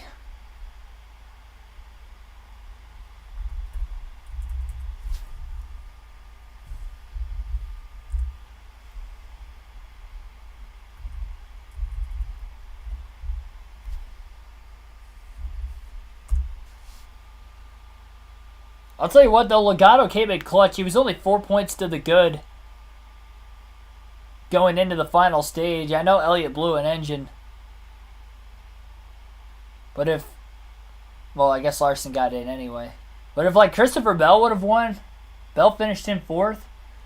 Oh, jeez. I mean, he was second there for the longest time early in the stage until we passed him before our final stop. Well, yeah, it would have been before our final stop because we were battling Logano before his final stop. for second at the time. Logano must have had a faster stop than the 20 in the first stop of the stage out of the two. Well, the Brickyard 400 will be a good race. Yeah, that'll be the next live race commentary on Thursday. But online lobby tomorrow night. It will be open. You guys can tune in. We'll probably run about 8 races. I want to try to get it done before 8 o'clock. So I know that's what the NASCAR Weekly Podcast is, and I know a lot of you guys probably want to watch that. So try to get you guys out of here early. A lot earlier than tonight, that's for sure. Still tallying this up. I won't update the top of the screen, though. I'm just updating the order and how many points everybody missed by. Let's see, Joey Logano. Then Harvick.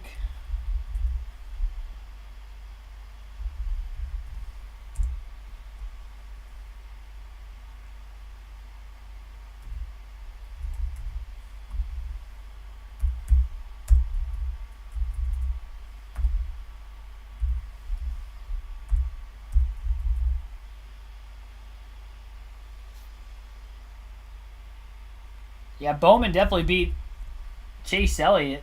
Elliott went from 8th in the standings going into the night to 11th with his last place finish. Bowman beat Elliott by 5. And that was the driver he needed to beat going in, but with Kyle Larson coming out of the woodwork, he couldn't surpass him. He was only 6 points behind Hamlin, too. Bowman was. 6 behind Hamlin. It looks like 12 behind Larson.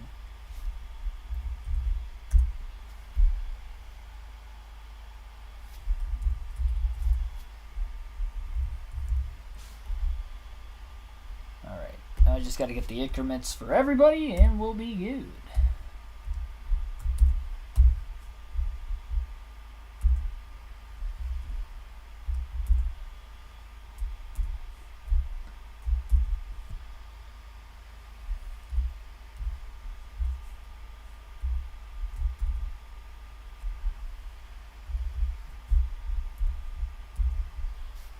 How many likes are we up to? We have hit 75 likes, and I believe that is a record for the video game live stream. So greatly appreciate you guys smashing that like button tonight. This is exactly why you guys are getting an online lobby tomorrow. You guys are just tearing it up with the likes.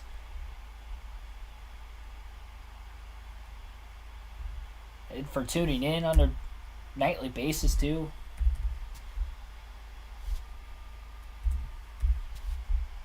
We're hitting our hot streak in the summer months of the NASCAR season, that's for sure.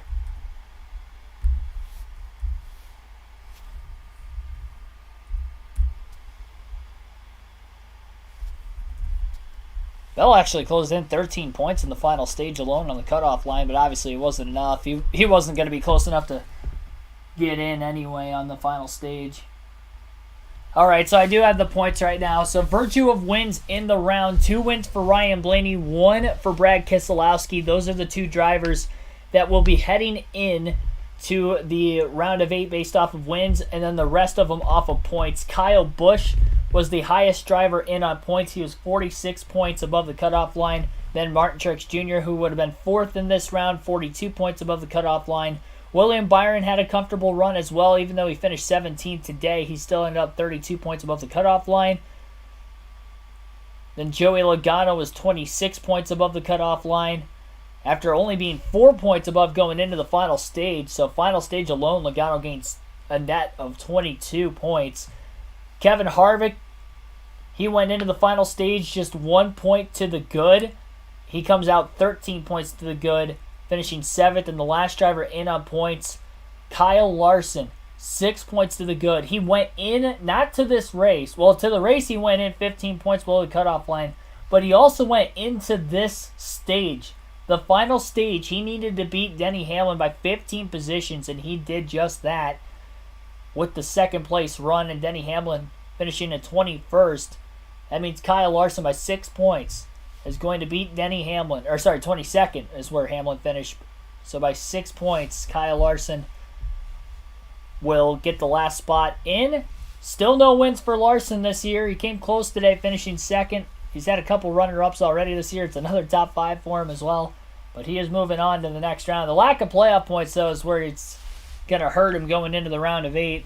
I think he's definitely going to be one of the drivers below the cutoff line when we go into the first race of the round. I can't remember, is Texas or Kansas the first race of the round? I know for the longest time it was Kansas, but I'm thinking they might have switched it and Texas was the first race of the round last year. I could be wrong, but I'm thinking I'm not. Let me look up the schedule real quick. I think Texas will be the next race. While I'm doing that, the other drivers below the cutoff line, Alex Bowman missed by 12 points. Chase Elliott missed by 17. Despite going in 3 points to the good. In 7th place going into the final stage. He fell back 4 spots in the standings in the last stage alone, back to 11th. And would have lost a net gain of 20. Or net loss of 20 points in the final stage. And then Christopher Bell also missed the cutoff line by 30 points. He was the last of the drivers in this round. He showed up at the Roval, but the first 2 races of the round, not so hot. I think he finished outside the top 30 at Dega, if I remember right. Him and Hamlin. Hamlin finishing 33rd at Talladega costed him. Bowman as well, I think, finished in the back half of the field, too. I think it's Texas. Yeah, I'm about to look it up. I think it's Texas, too. That stream won't be until next week. Probably looking at Monday if I had to guess on the channel. I'm not entirely sure on that day next week, but we'll have an online lobby tomorrow, and that'll be it for NASCAR 21 Ignition the rest of the week. This is this year's schedule. That doesn't help me. Neither one of those 2 races are in the round of 8 this year. It's crazy how much the playoffs have schedule has changed from this year from last year. Yeah, it was Texas. So our next race will be at Texas and then at Kansas. Man, I forgot Kyle Larson won 4 of the last 5 races last season. Why don't I remember that? I forgot he won 3 in a row.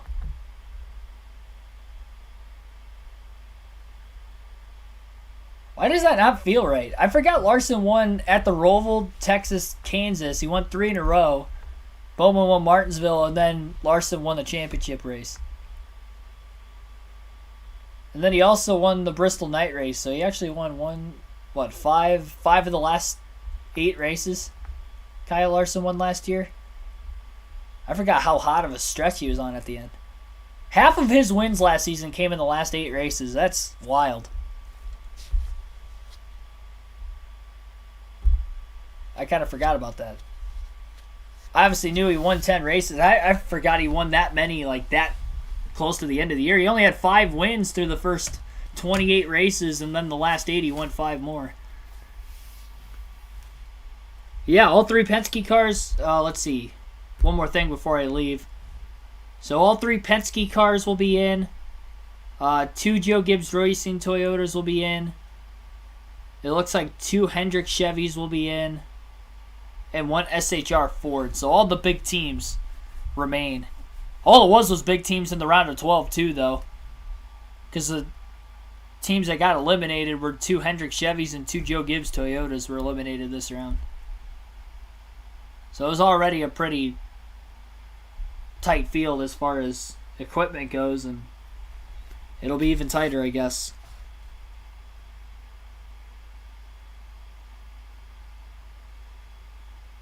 Six in a row for Hendrick. Last season at the end of the year? I think so. I didn't realize that, though. 5 in a row. Because Bubba Wallace won at Talladega. They won 5 in a row at the end of the year. Larson won 4 of them, and Bowman won 1.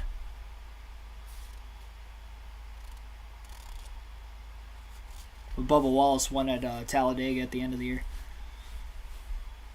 Alrighty, that is going to wrap things up tonight. Again, as I've mentioned all the time, but I really do mean it, thank you for your appreciation and support as always.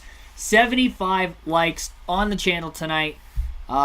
Concurrent viewers, we had over 100 for the 3rd straight stream. 2nd straight video game stream, we've had over 300 or over 100. We had well over 100. We had almost 800, in fact, watching. I think I topped out at 796 for the live race commentary on Sunday.